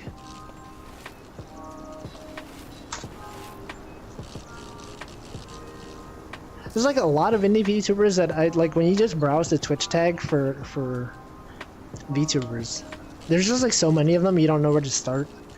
But then like after lurking in a bunch of streams, I'm just like, a lot of these people know each other, like through raids and stuff like that. So like, maybe like a month ago, if you showed me like just the list of VTubers on the VTuber tag, be like, there's too many of these people. I don't know any of them. But now I've seen them either through like emotes of like other people in chat, or through raids. And now I don't wonder as much about how people know each other, because I don't know, it's pretty easy to see now. I can't imagine watching one VTuber for 30 days straight. Thankfully the subathon is not like, it's not like the viewers had to stay there for 30 days, right? Imagine if like a subathon, you had to like dedicate all your time to only watching this one streamer until the subathon was over. Actually, there's a funny article. I think it was like a year ago. There's like those satire sites like Hard Drive where they write fake articles about stuff that theoretically could happen. There's an article about like, you know, a person in some stream found out he was the only viewer, so he had to be obligated to stay until the streamer ended his stream. You always feel that way, like you're in a small streamer's chat, and like you're there's like only one person talking, and it's basically like a conversation between the streamer and like the one person, and then if the person feels like if they leave, they're gonna like, you know, the streamer's gonna feel bad because they have no one to talk to. Sometimes I worry about that. If I go into like a small stream and no one's chatting, and I know some streamers are really good about like talking to themselves even when no one's listening. So those cases I don't feel as bad. But like sometimes it's just like some person who's basically just playing the game, like mostly being silent, and then like when someone shows up, they start talking. Feels bad to just leave. It's just like, oh, I gotta do something else, man.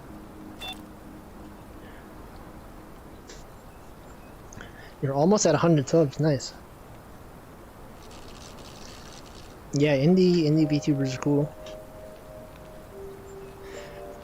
I feel like I didn't really appreciate them as much as I could have, mostly because I didn't know where to start. Right, I didn't really find like a streamer that I really felt like watching until pretty recently. So that was Wolfie some point in time. You mean like when I was talking about streamers having no one to talk to? Back when I streamed on Twitch, it was mostly just me and my friends, so I had some viewers. But also I wasn't a mic streamer. I just like text to speech, just typing stuff, so it wasn't really the same. Also, hello. You've had that one viewer on your streams. Actually, it's cool if you go into an indie VTuber stream and you're like, yeah, that's the article. Single viewer of stream under more pressure than streamer. Like when you're in a chat for long enough and you recognize all the other regulars, it's pretty cool. It's like, oh yeah, I'm always here, but like this guy is also always here. This other guy is also always here. And like, you know, we don't know each other, but we're all united by the fact that we're always here watching this one streamer. So that's kind of cool.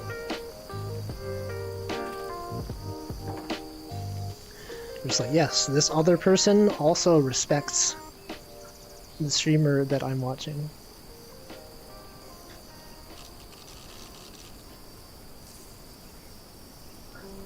Yeehaw.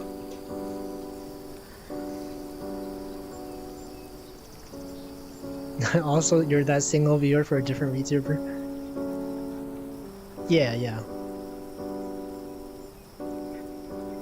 I mean, I think based on... I know on Twitch, you don't get to see the usually they don't show the avatar of the person, the people in chat, so all you see is like their name. I know since on YouTube you can actually see the icons. I guess it's easier for me to recognize some people because I'm just like, oh yeah, even if I don't recognize the name as often, I'm just like, okay, I've seen this avatar before, so I know who it is. Small-time VTubers are the best, sometimes even allow you to talk with them in VC for video games. Oh yeah, that is true, because I know for large VTubers, there's no way they're gonna enable voice chat on their streams, right? Because you'll just get a bunch of really weird people sometimes. Probably like for membership streams, it's not as bad, but it's still a risk, right? Some people who have like thousands of members on their streams, you just have like one guy who could mess it up for everyone. Or like you'll have like indie VTubers who they'll put their like Switch friend code on stream, and you can add them on Switch. And I cannot imagine a corporate VTuber ever doing that. Also, yeah, there's a lot of people who are in chat, and I didn't know they were VTubers or streamers until they actually talked about it. It was like on Twitch. I also mentioned this a while back, but on Twitch some people put like, you know, _CH or like _VT on their channel, so you know they're a streamer or VTuber.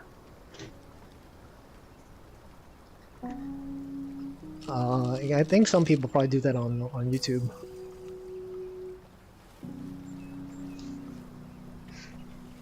I would love to draw with Wolfie one day. I don't even really draw anymore. Right? It's been a long time. I feel like since I've done an animation. Maybe someday I will be motivated again to draw something. But it kind of just happens, right? Sometimes I just don't feel like drawing. Yeah, even if most people are well behaved, it only takes one. I know people when people do like Gartic Phone streams, like with the viewers, I always get afraid. Like someone's gonna like draw like some like really awful thing or something. Didn't someone like at some point do something like that? It's like Pekara's stream or something. Someone like drew a swastika and just like, oh god, this is why we can't have nice things. The one guy just draws like absolutely awful things, and just no one else can have nice things anymore. You ran into Choco Milk Tea in VR chat a couple of months ago. Oh yeah, that also happens sometimes. Well, not that specific situation, but like sometimes you'll like see a name in chat, and then you'll realize like, wait, I've seen this guy somewhere else before.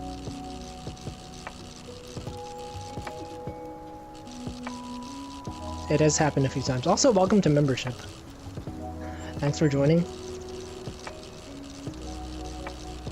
Have you seen that Crunchyroll has a VTuber? Yeah, that was a few months ago. I don't know, I feel a bit weird about like, you know, corporate. I know there's like, so I mentioned a while back, there's like corporate VTubers like, you know, Niji Sanji and Hololive, but then you have like corporate VTubers like Crunchyroll, where they actually represent a company that's trying to sell you a product. And I know they've done some collabs with like sponsored Princess Connect streams with Niji and stuff like that, but I don't know, it's always kind of weird to me. I also know they usually stream during business hours because they probably do it at the office. I'm sure like the person behind the VTuber is probably fine. I just don't feel like watching corporate VTubers. Gartic Phone with randos fills me with fear. Yeah, I don't think I would ever do it. I don't know. Even though you guys are probably fine, what if someone just like finds the link to it? They're like, hey, look how Wolfie's doing a Gartic Phone stream. I'm just gonna go do some awful things in that stream.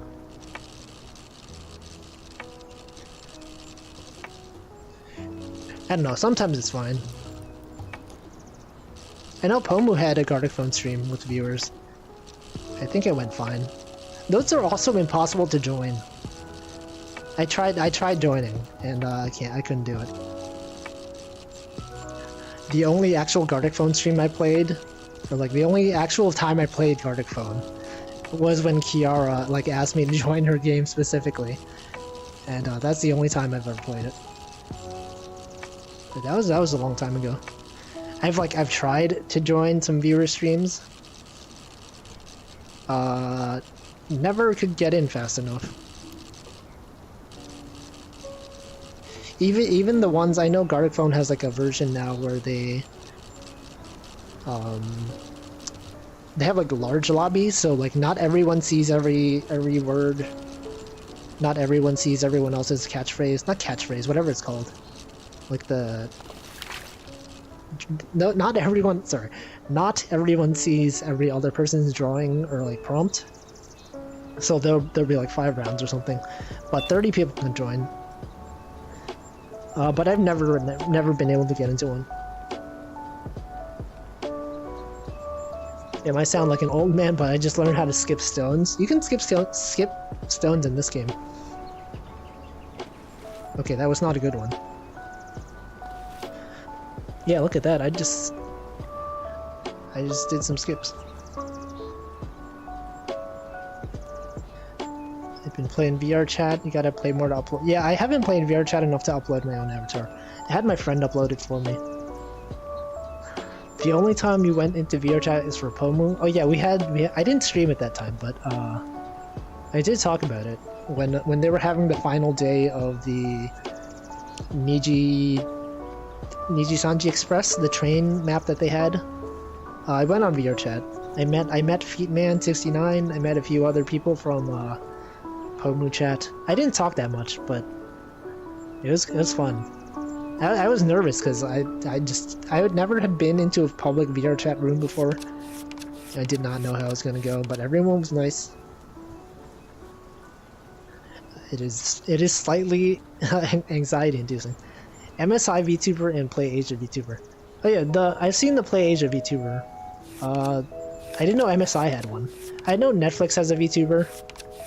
Sony has their own set of VTubers called Verse. But they're not doing that well. Or at least like their numbers are not... I don't know, when Sony announced they were going to have like 50 VTubers, everyone's like, oh no, Sony? They're like corporate. But then... I think no one really knows about them. I never hear anyone talk about the Sony VTubers. Oh yeah, Kimono Friends has VTubers now. You have a Coyote VTuber from Kimono Friends who speaks English. Pekora did a Gartic phone and nothing bad happened? Oh really?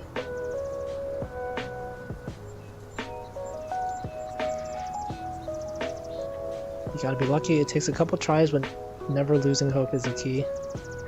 Not meeting Pomu in VR chat is the only time you failed.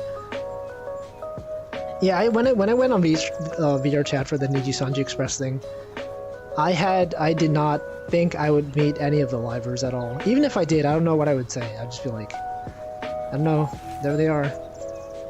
Cool. It's like, oh, that's them. All right, I guess that's it, right? It's not like if you were to meet your favorite VTuber, I don't know if I really have anything to say. Like, I'd just be like, thanks, I guess? I don't know. Love your streams. Cool.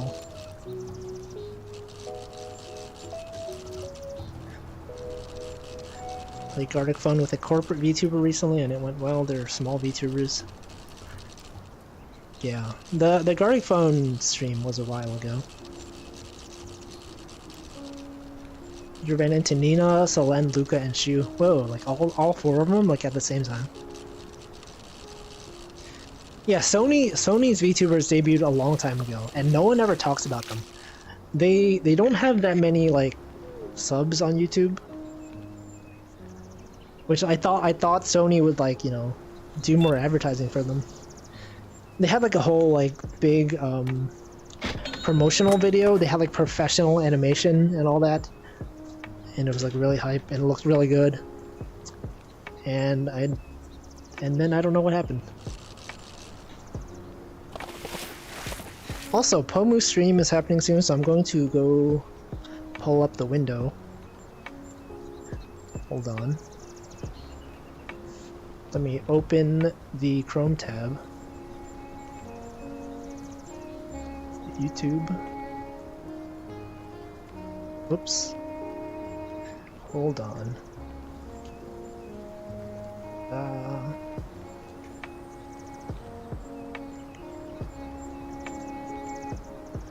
Okay, switch to desktop. There's the karaoke. I'm going to hide the chat because we can't really read it anyway. And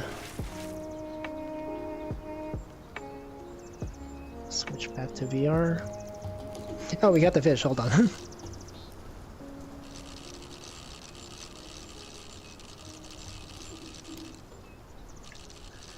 Let's see.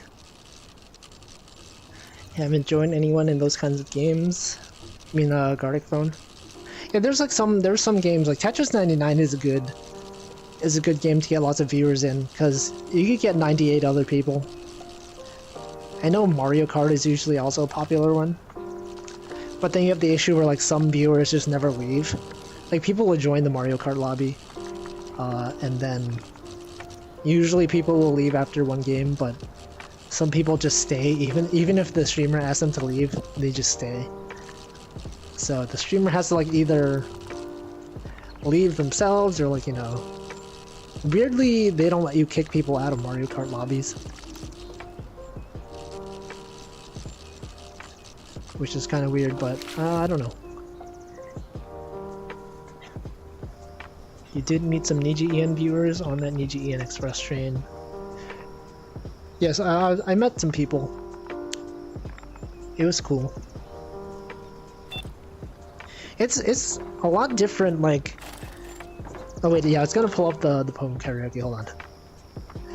Let me add the window. Whoops. Oh no.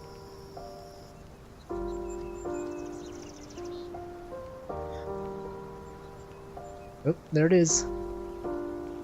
Hold on, let me change the settings. Windows.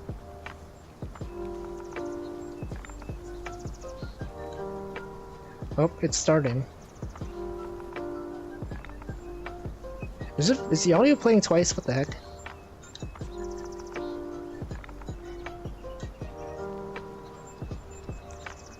Where is the...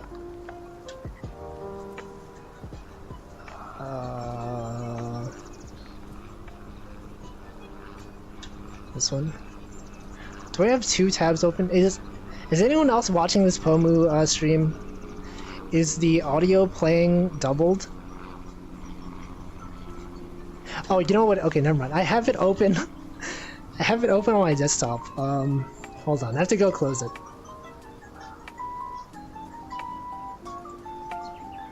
Where is it? Do you guys hear it from my mic?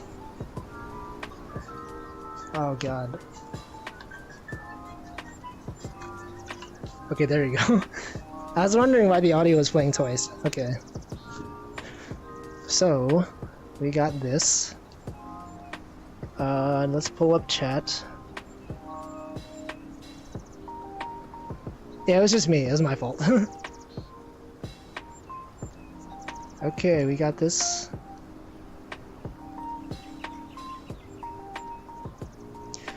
Let's adjust the opacity. And adjust the volume.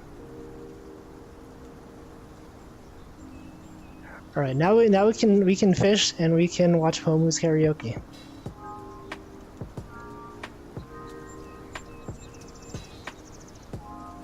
Cool. Let me block the input.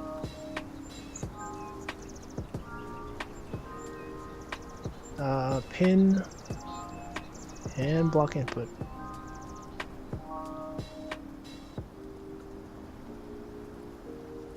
All right, cool. Yeah, that's just me. Okay, let's see what I missed out. Hold on, chat.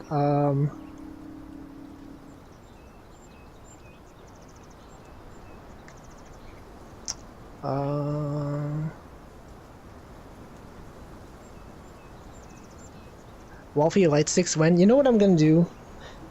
I'm gonna use the fish as pen lights.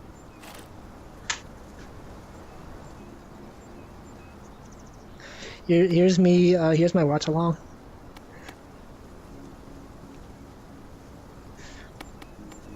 Okay, let's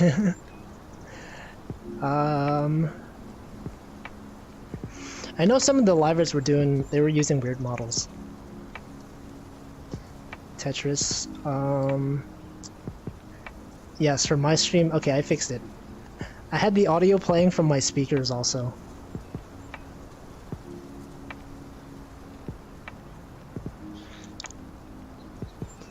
Hello.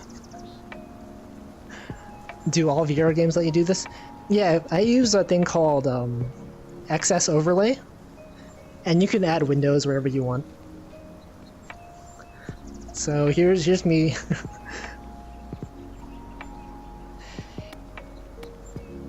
I should probably turn this down, right? If you guys are listening to two streams at the same time. I'm just gonna catch another fish. Hopefully I'll get like a smaller fish.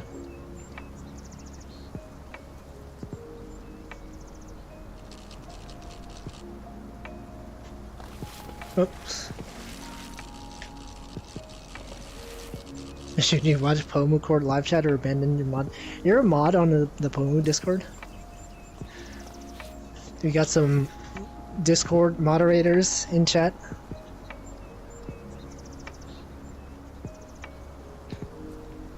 I don't know, you do what you want. You did something like this for a chatting stream, having a stream archive in the background. I've done some watch-alongs. What is a trial mod? Do they like see if you're fit for being a mod?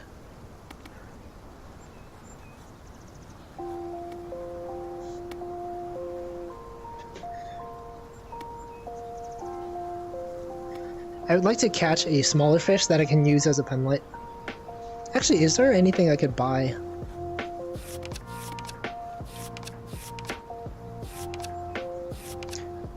There's no like pen light like objects that I could hold onto besides a fish.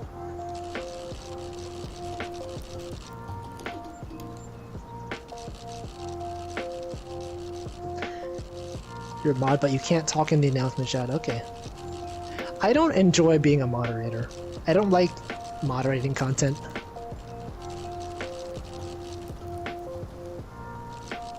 There are times when I've like been in a chat and sometimes if you're in an indie VTubers chat and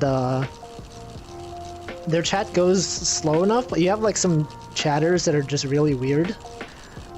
You know, you're ever like in an indie VTuber chat and some guys just always like, when the streamer is not addressing their comments, they're always like, why aren't you reading my comments, or blah blah blah. Or like they're always trying to be the center of attention and it's weird. Or they're being like really weirdly parasocial. But like, it's not technically against any of the rules and like the moderators don't really do anything about it. It's always awkward. I don't want to be in that situation. Having to like moderate content.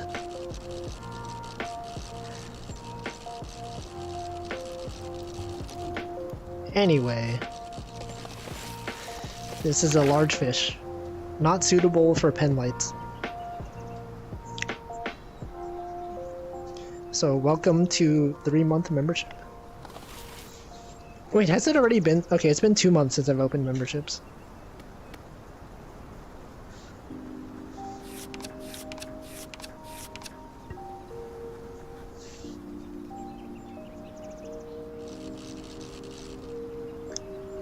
That's how I feel being here. You did a 7-hour drawing stream? I know some people, when they do really long streams, it's usually just like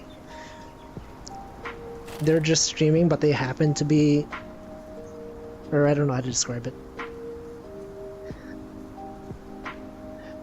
Like some people do streams where they're mostly focused on doing something and they just happen to be streaming. Where some people stream with like the focus of chatting. No one's that weird in Pomucore, but we got some people on watch. Yeah. That's what I mean. Like, when someone's like weird, but like not weird enough that it breaks rules, it's when you get like, I don't know, you're afraid of like causing drama.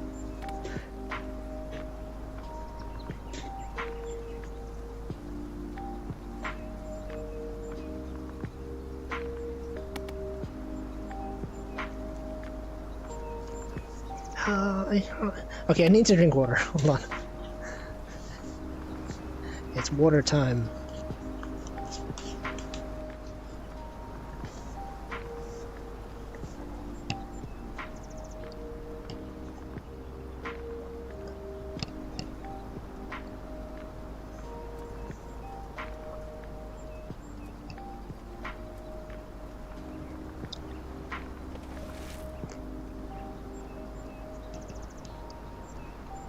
You've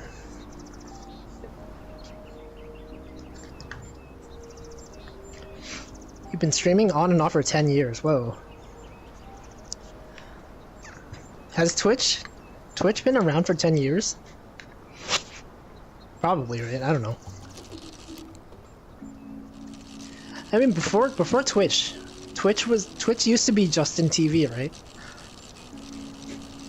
Actually, notice on Twitch, if you browse the resources that the page loads, they still have Justin TV as a CDN. I like being a more straightforward mod and say you're a weird dude. Stop. Yeah, I feel like that's a skill. Sometimes it's hard to make that kind of judgment. To be like, well, am I breaking any rules? There's no rules against being weird.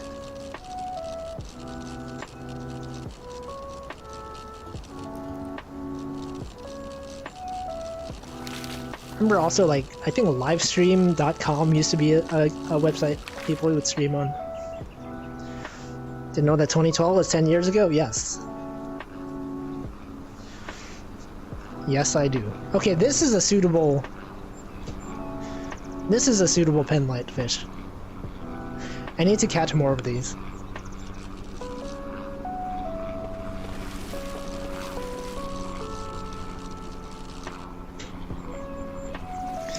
Dude, stop. Okay, whatever.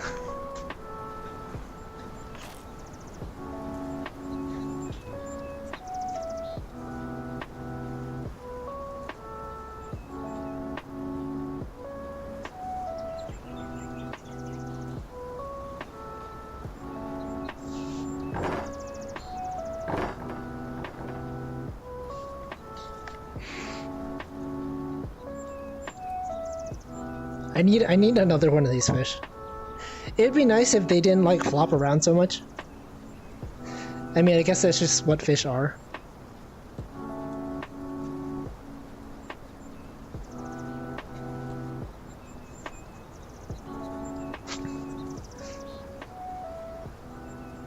Like, when did Twitch first exist?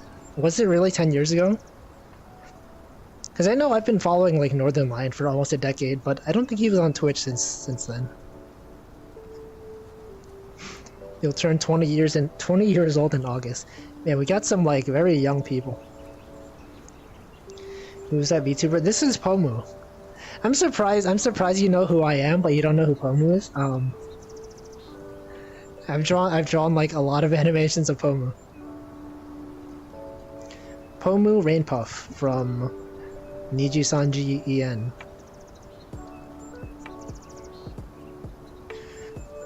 Justin was a separate site for non-game streams, but it was run by the same people. Yeah, when did Justin TV become Twitch?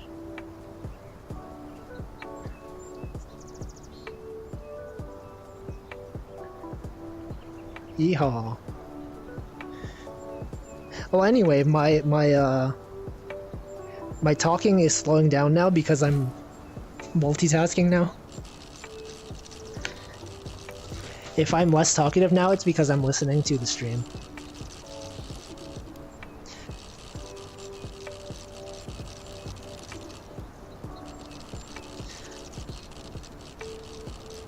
I never actually watched Wake Up Girls. Pum was talking about Wake Up Girls right now. I know some of the songs. I have some people who I karaoke'd with that were huge Wake Up Girl fans. I know they sung the opening for that ping pong anime, right?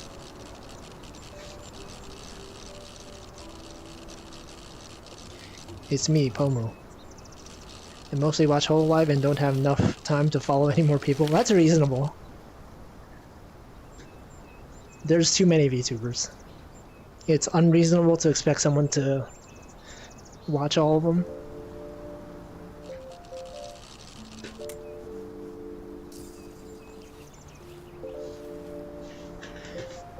I feel like most people know me via the anime drawings.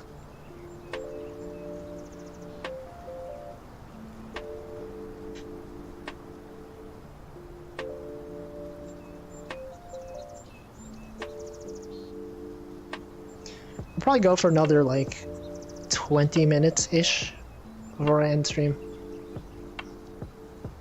Oh yeah, Pomu had a stream where she was doing karaoke, VR chat, Apex, Minecraft at the same time. Yeah.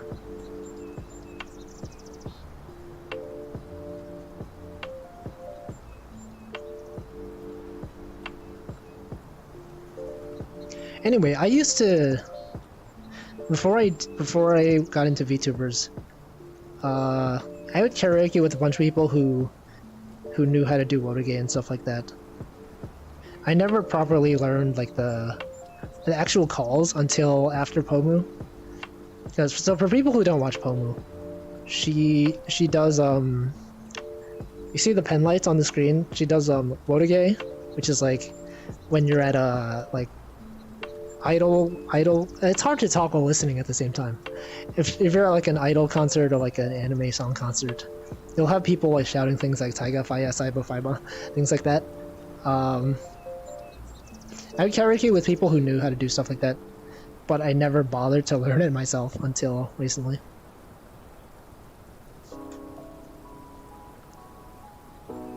Yeah, her stream kept like buffering a bit.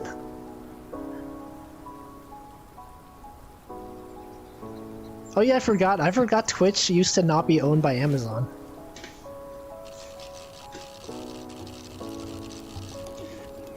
I feel like didn't like Microsoft or someone else at some point like no, Microsoft owned Mixer. And I think like someone was rumored to buy Twitch and then Amazon ended up doing it.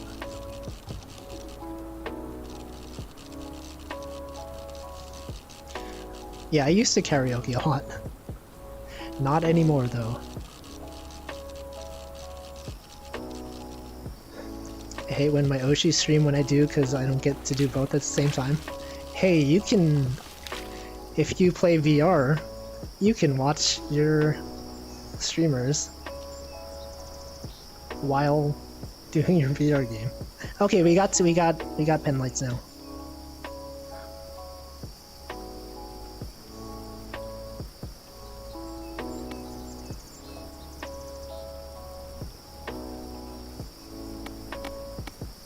Probably got into VTubers thanks to Pomu. Oh shoot. I feel like most people I know got into VTubers. Like if they weren't already into VTubers, most people I know got into it via HoloLive EN.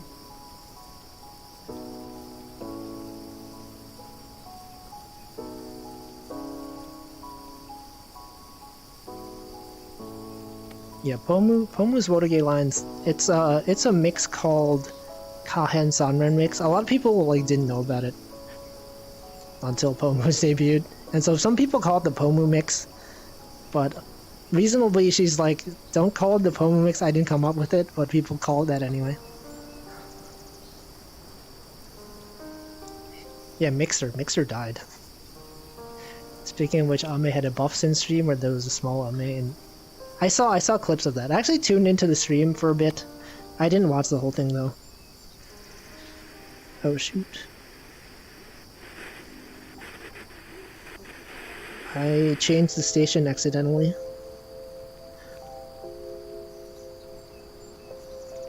It would be great pun lights for Finana's karaoke. If only there was a fish that wasn't floppy like this. Can I like...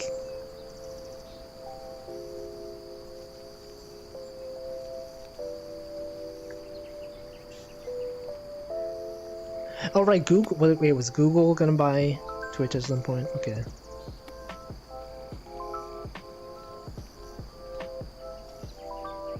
Start with Coco and her meme review. RIP to the meme reviews. You're an oldie who got into Holo 4th gen debut.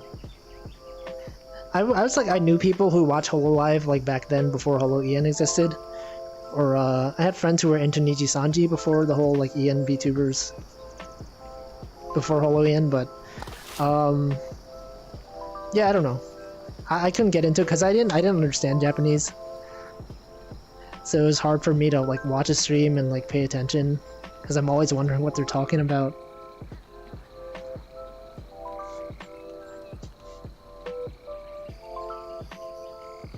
Ame tends to stream pretty late. I think nowadays, yeah.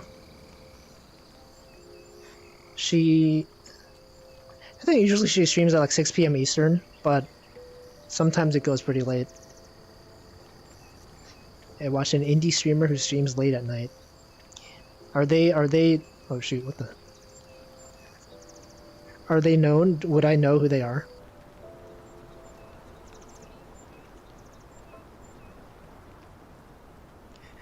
If you're wondering why these fish keep respawning, it's because, they keep landing outside the playable area. Oh yeah, Korone. A lot of people got into VTubers via Korone also. I think a lot of people, since she streams a lot of like indie games. Oh shoot, she's saying Hana Yamata. This was a popular song at karaoke.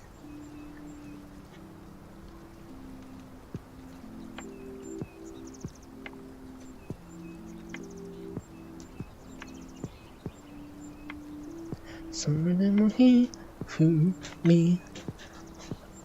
Indie streamer lives in the same time zone as me, but has a sleep schedule like home. So some streamers have like really weird sleep schedules.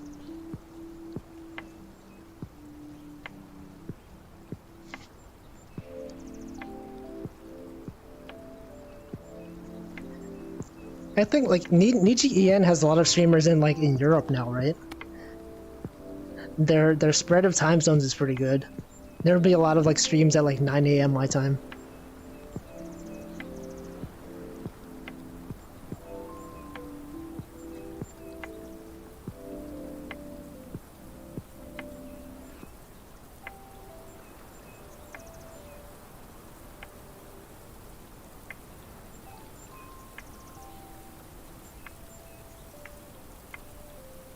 Got a lot of I'm pretty sure oh shoot, what the?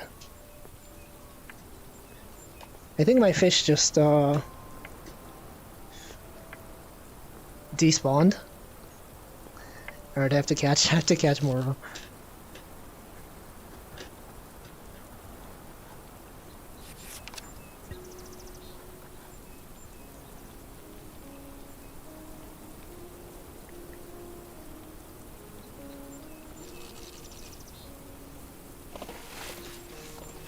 Okay, let's see. Yeah, a lot of British VTubers. Nichi En has a lot of like Canadian and British streamers. It's kind of weird. It's a weird experience watching a VTuber watch another VTuber. I'm only kind of watching. I'm mostly listening.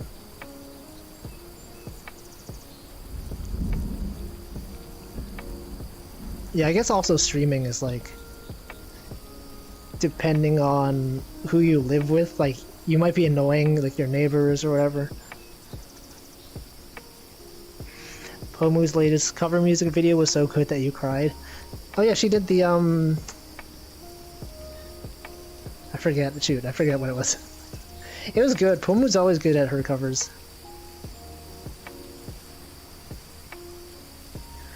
Your Oshi streams once every 1 to 2 months. Who is your Oshi feet, man? Is it not Pomu? Is Pomu not your Oshi?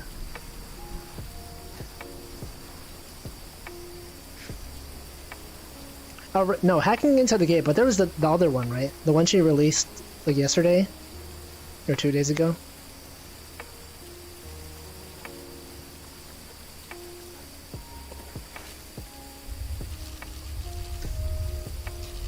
I feel like I can't really say who my Oshi is.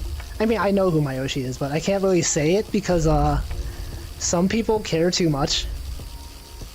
Right? I mean, it's either, like, one of a few people. People are like, I thought Wolfie's Oshi was so-and-so. I feel so betrayed.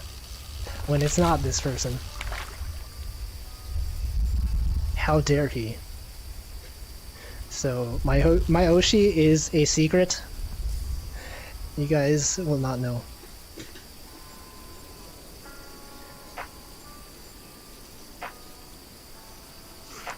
Your Kami Oshi is Kagura na- Why do I feel like I've heard that name before? Who's Kagura? Oh shoot, what the?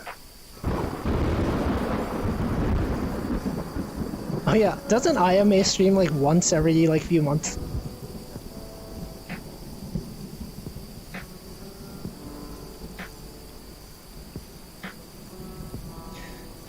Actually, so my favorite streamer is actually Northern Lion. But if you talk about VTubers, I can't tell you. I've been watching Northern Lion's streams for like a decade at this point. I don't think anyone can surpass him as my non-VTuber Oshi. There's no debate about that.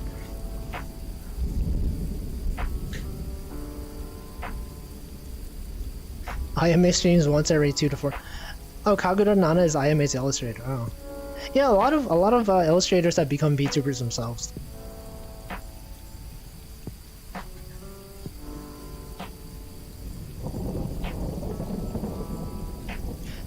I know there's a few VTubers who take long breaks. Actually, Gilzaren from Niji En, I think he didn't stream at all last year, and suddenly, like last week, he had a stream where he was doing like he did like a Totsumachi with a bunch of Niji Sanji members. No one was expecting it. And Niji Sanji also has like a ghost VTuber who has streamed like twice or 3 times, and has not streamed like in maybe years. But they're still around, I guess. They haven't been fired.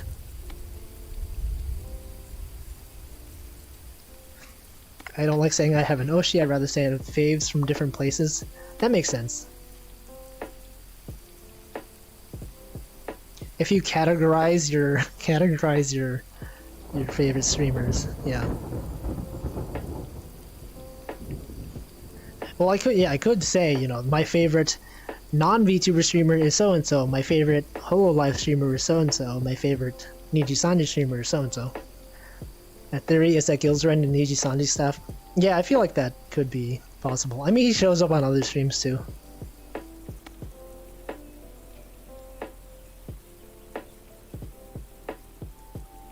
You were fans of too many to have an Oshi? Rune, I thought your Oshi was Fubuki. Also, welcome back to membership, Mifu.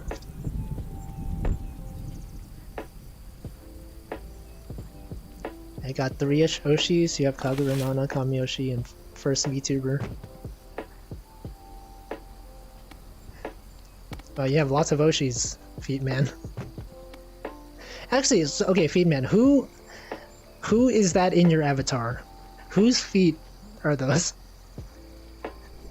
Because I don't know. I don't I don't recognize. You never left.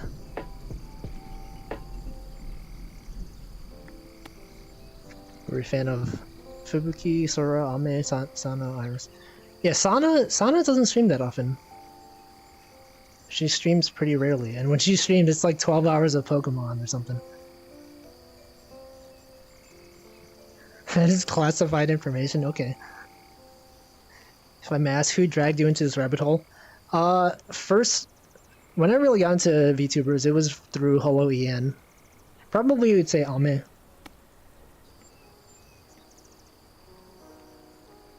But I watched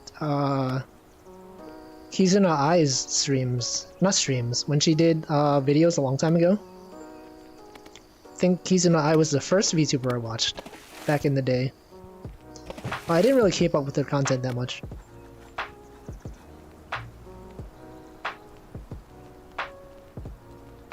Wait, Mifu, I thought your Oshi was Nabi. I thought it was Nabi. I know people's I have memories of people saying who their Oshi is.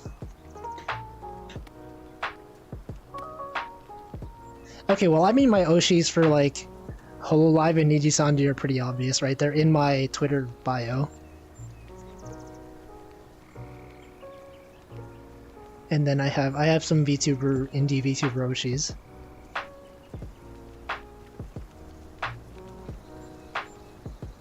Oops. Oh, I know this song. I like this song. This song that Pomu is singing right now. Yeah, Mifu is always in Ame's chat.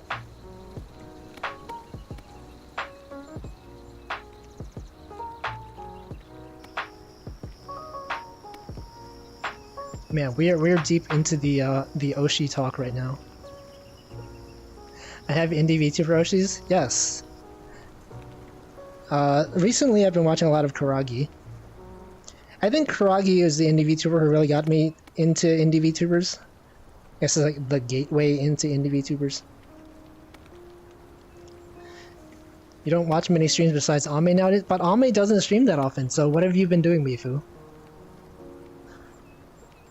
Ame, like her streams, because she's been traveling and moving and stuff like that. Have you just been like not doing anything? Oh man. Oh yeah, I haven't watched enough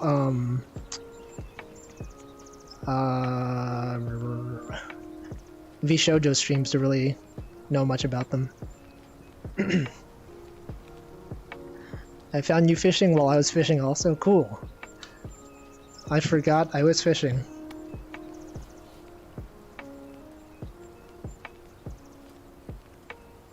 Nabi's streams are interesting. I know on Twitch she does a lot, she speaks a lot of like Korean and I don't understand.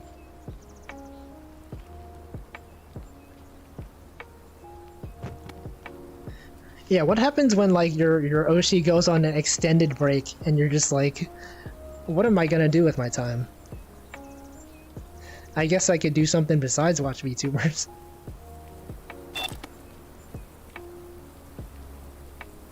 Did I accidentally despawn my fish again? This sucks.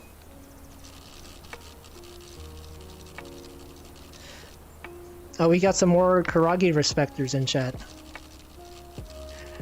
Thank you for respecting Karagi. Yeah, I was talking about Iron Mouse's subathon recently.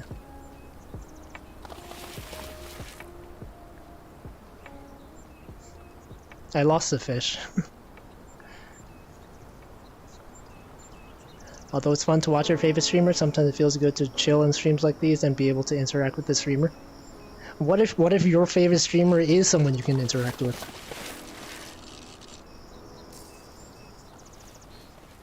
Just watch more indie VTuber streams. This song was the song that got you into VTubers. Cool. Yeah, this song's pretty well known Japanese. Generally well known Japanese song. Not this one on the lo-fi radio. The one that Poem was singing.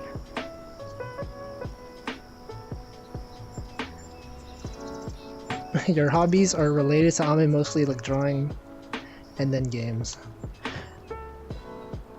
That's cool.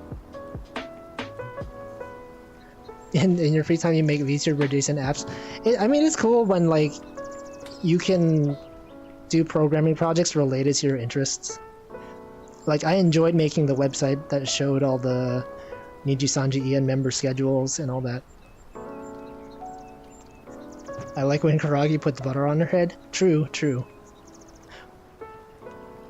I've only seen... Okay, Askapade, I've only seen you in Karagi's chat once. Are you the kind of person who mostly, like, just says one emote or, like, sends one super chat and then just, like, lurks the rest of the stream? Alright, thanks for watching, Ethan. My Oshi's not streaming, I have an opportunity to make clips. But yeah, thanks people who do clips. Clips are needed for everyone. Everyone loves clips.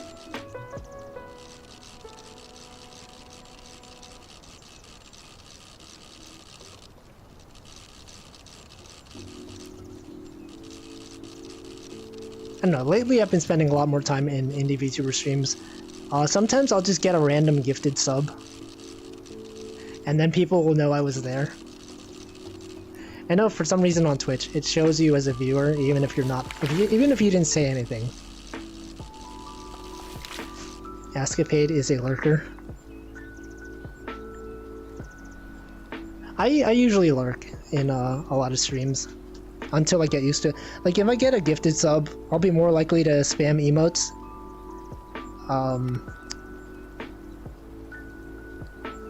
Yeah, I don't know.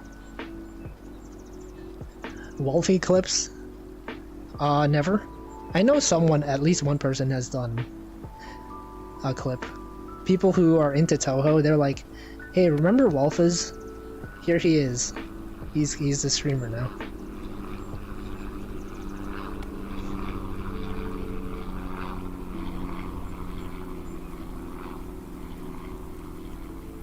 How much I talk in a streamer's chat depends on how I feel that day. That's true. I used to not talk at all, like in Karaoke's chat, but I got a gifted sub and then I started spamming emotes. Sometimes if streamers have redeems and I have enough points, I'll just redeem something. Like a lot of streamers have a thing where you throw an item at the streamer or like make a sound. So I'll do those. And then I don't know. Then I don't know. Some streamers are just really like inviting. They're like nice. They like talk to everyone, acknowledge every comment. They'll like greet everyone. And sometimes I feel bad for it. Like I don't like to follow someone live on stream because it shows up as a notification. I'm just like, I don't need you to like acknowledge like thanks for following whatever. So I'll do it at the end of the stream. But I don't know. Do the Fortnite dance? There's a bunch of Fortnite dances. You mean the default Fortnite dance? I feel like I forgot how to talk on VTubers chats. Yeah, I guess if you spend a lot of time like in large chats, it's mostly like emote spam. It's very unlikely for people to see your comment. I know some people have like Wolfie filters. Back when I used to be active on in Ami's chat. Because you can filter messages by like, you know, by moderator status or like some translations. Some people had Wolfie filters, so every time I said something, even if it was like a really active chat, they would see my message. I'm just like, oh, okay. You always see my name without filters? I rarely ever chat. I'm surprised.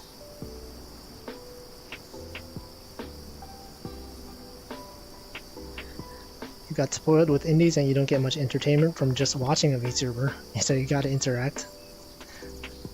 You could watch just watch a lot of indie VTubers.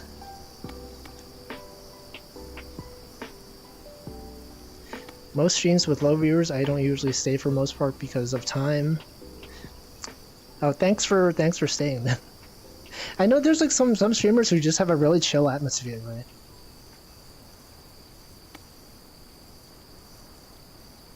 It's always nice, just like to leave someone on in the background. Like a lot of times I'll watch some streamers.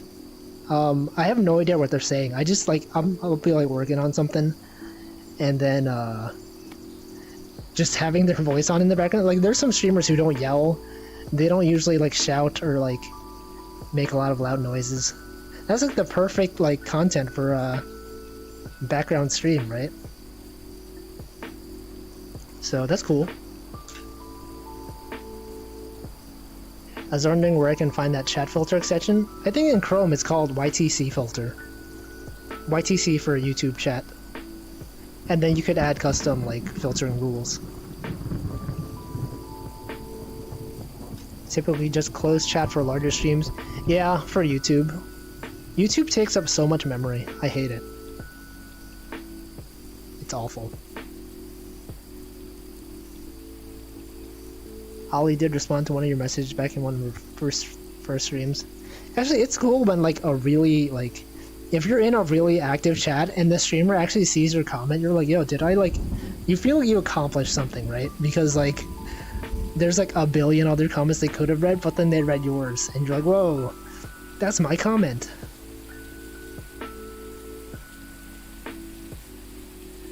For me, I don't like having streams as background music. Background noises, I'd rather have musics. Yeah, that's fine. I feel like different people have different things. I feel like for me, I either, when I'm working, it's either silent or, I guess music, but it depends. There's like some streamers whose voices are good for, you can just tune it out. Like sometimes I feel bad about, right? I'll have like an indie VTuber streamer that I like, but then if you ask me like what their latest stream was or what they talked about, I'd be like, I have no idea. I just had them on in the background when I was doing other stuff. And their voice was not like distracting or anything. Wolfie is like the typical lo-fi girl, but instead of studying music, it's fishing music. This is Lo-Fi Volume 6.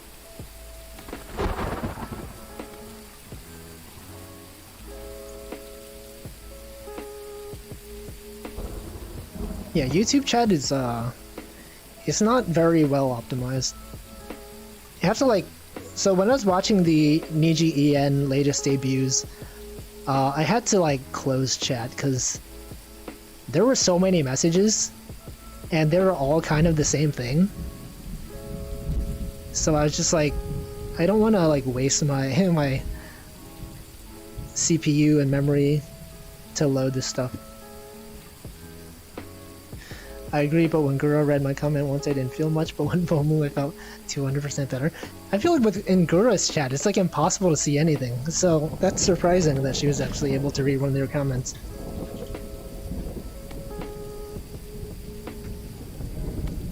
Did you make sure to kiss each fish you caught like you would in real life?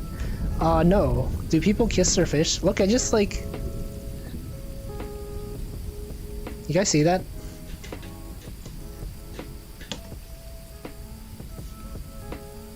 Can you make the fish, like, kiss each other?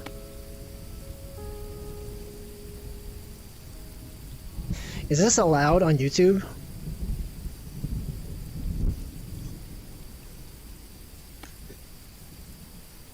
Oh yeah, holodecks. People use holodecks. Also, welcome, Pumpkin.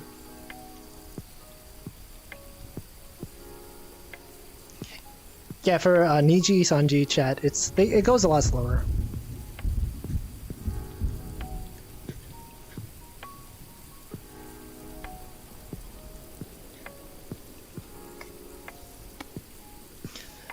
I'm on holodecks right now.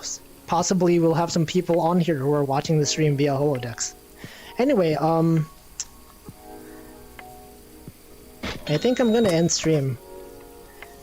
Even though we're having a good time chatting, it's almost 8 p.m, which is usually when I end my streams. So it's almost dinner time. Oh man. Also, I think my external battery is dying. So I'm streaming wirelessly, and you'll have the battery of the Quest 2, but I have an external battery pack in my pocket right here. So battery's gonna run out soon. Misreading comments with the Rolfa stuff has been 9 years. Actually surprising, there's a surprising amount of indie VTubers whose chats I've been in, and when I get a gifted sub, someone will be like, that's Wolfus in chat? I remember his Toho stuff. The weird stuff people do when watching streamers, I wonder if they ever think, I bet one of my viewers is on top of a mountain or something. It's possible. I know someone was like camping while watching a Pomu stream or something.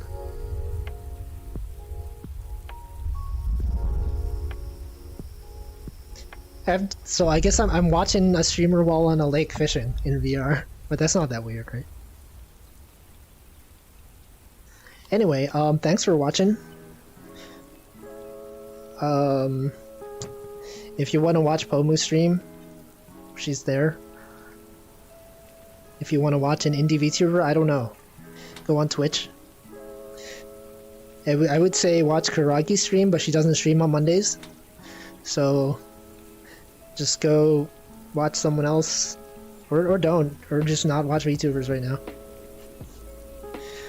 So thanks for watching. I'll be back next week probably. Actually, so the reason why I'm streaming today on Monday is because I go on call on Wednesday. So I don't feel comfortable doing a stream while I'm on call, because at any point I could get paged. Why don't I stream other games? I don't know. I don't know what other games to play. I like streaming fishing because it's like an easy Zatsudan. A lot of VTubers don't stream on Mondays. Is that true? I know a lot of people like have their schedule out for the week, and they're usually like lazy and they don't have it up by Monday. Bowling. Oh yeah, when the new Switch Sports comes out, maybe we could play some bowling. Anyway, thanks for watching. That's it. I'm too. I can go on tangents forever, but I gotta go. On call for medical profession or tech? Tech. When the server goes down, you gotta be there. All right. Well, here's this. So thanks for watching. I'm gonna click the stop streaming button.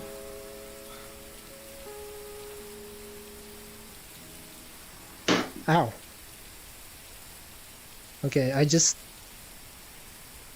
hit something. Alright, goodbye. See ya.